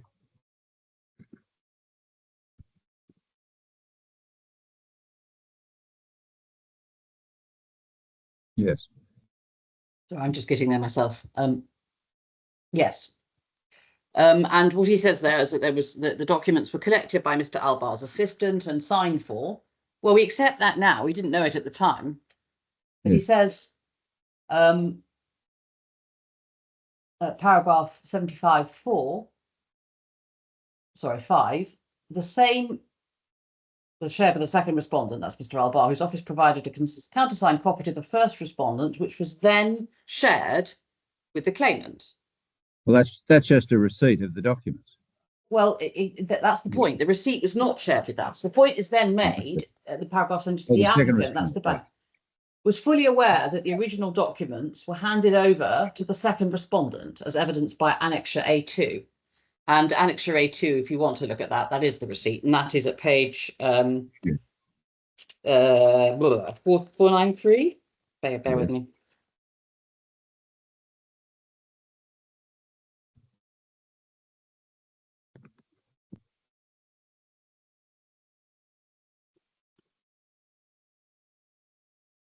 I'm writing the very slow bundle.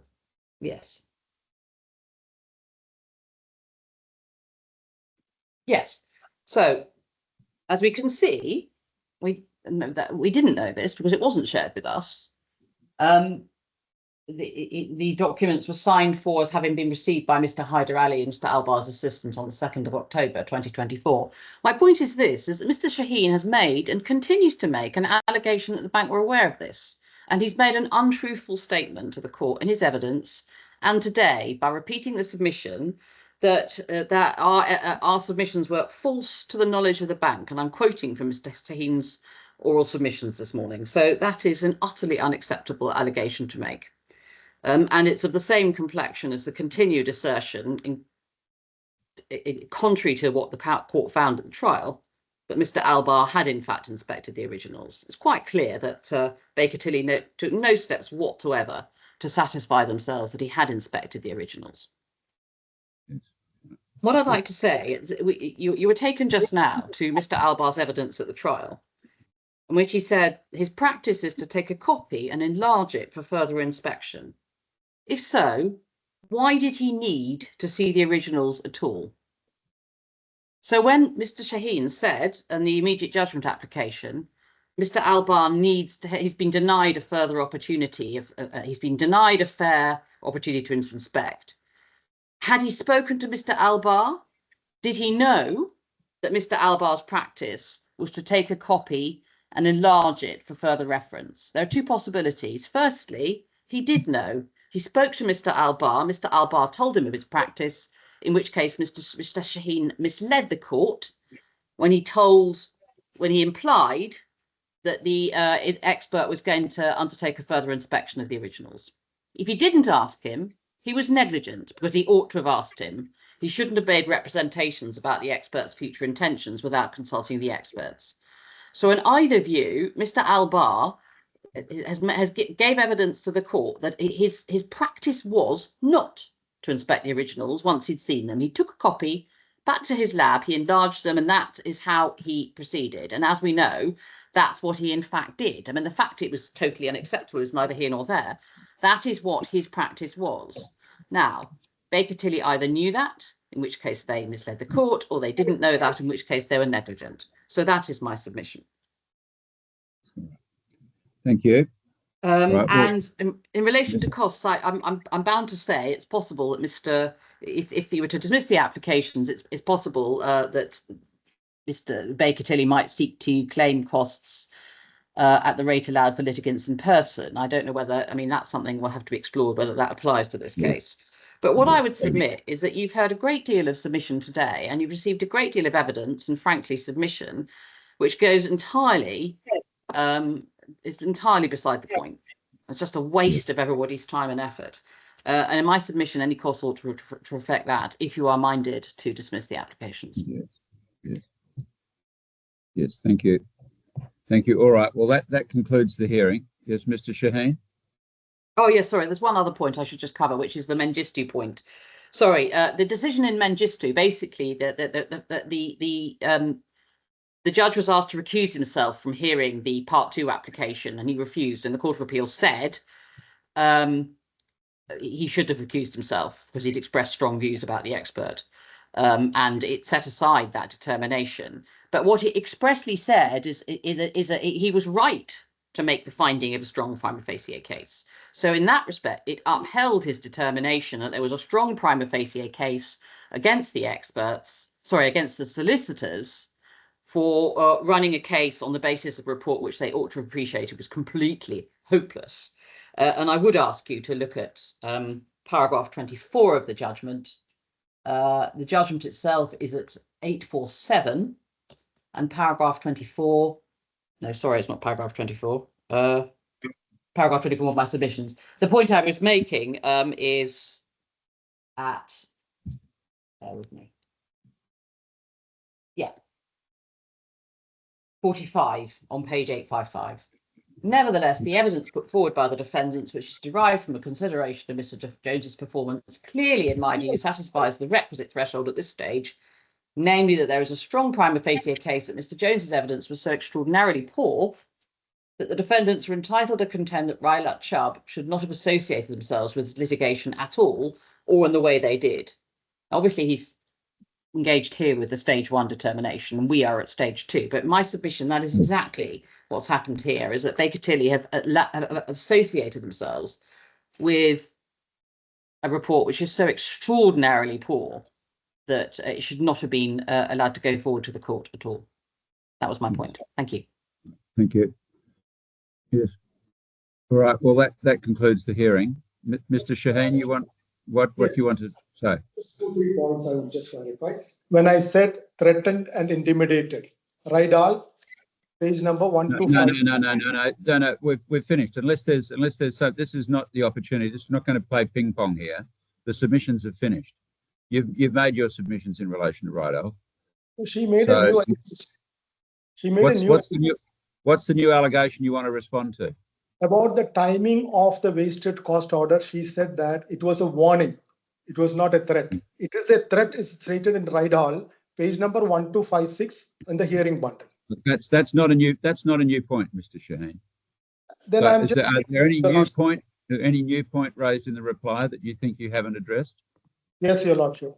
And then she made a statement that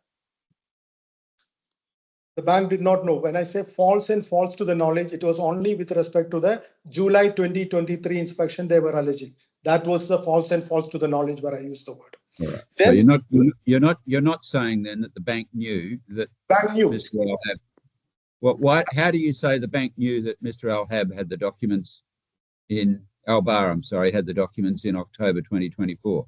At least on the date when they submitted the second skeleton argument, they knew this document was produced. The emails were produced. So at least on the date, even today, they knew. Now, Mr. Alba's testimony, she was saying, I agree, confused, cannot be relied upon. No, Mr. Shaheen, this is not an opportunity for you to continue arguing. Yes. You're only allowed to raise points that you say were taken by surprise. I'm not going to allow you to New respond. point cost. What's the new point? New point cost, 38.65 RDC. Yes. RDC 38.65.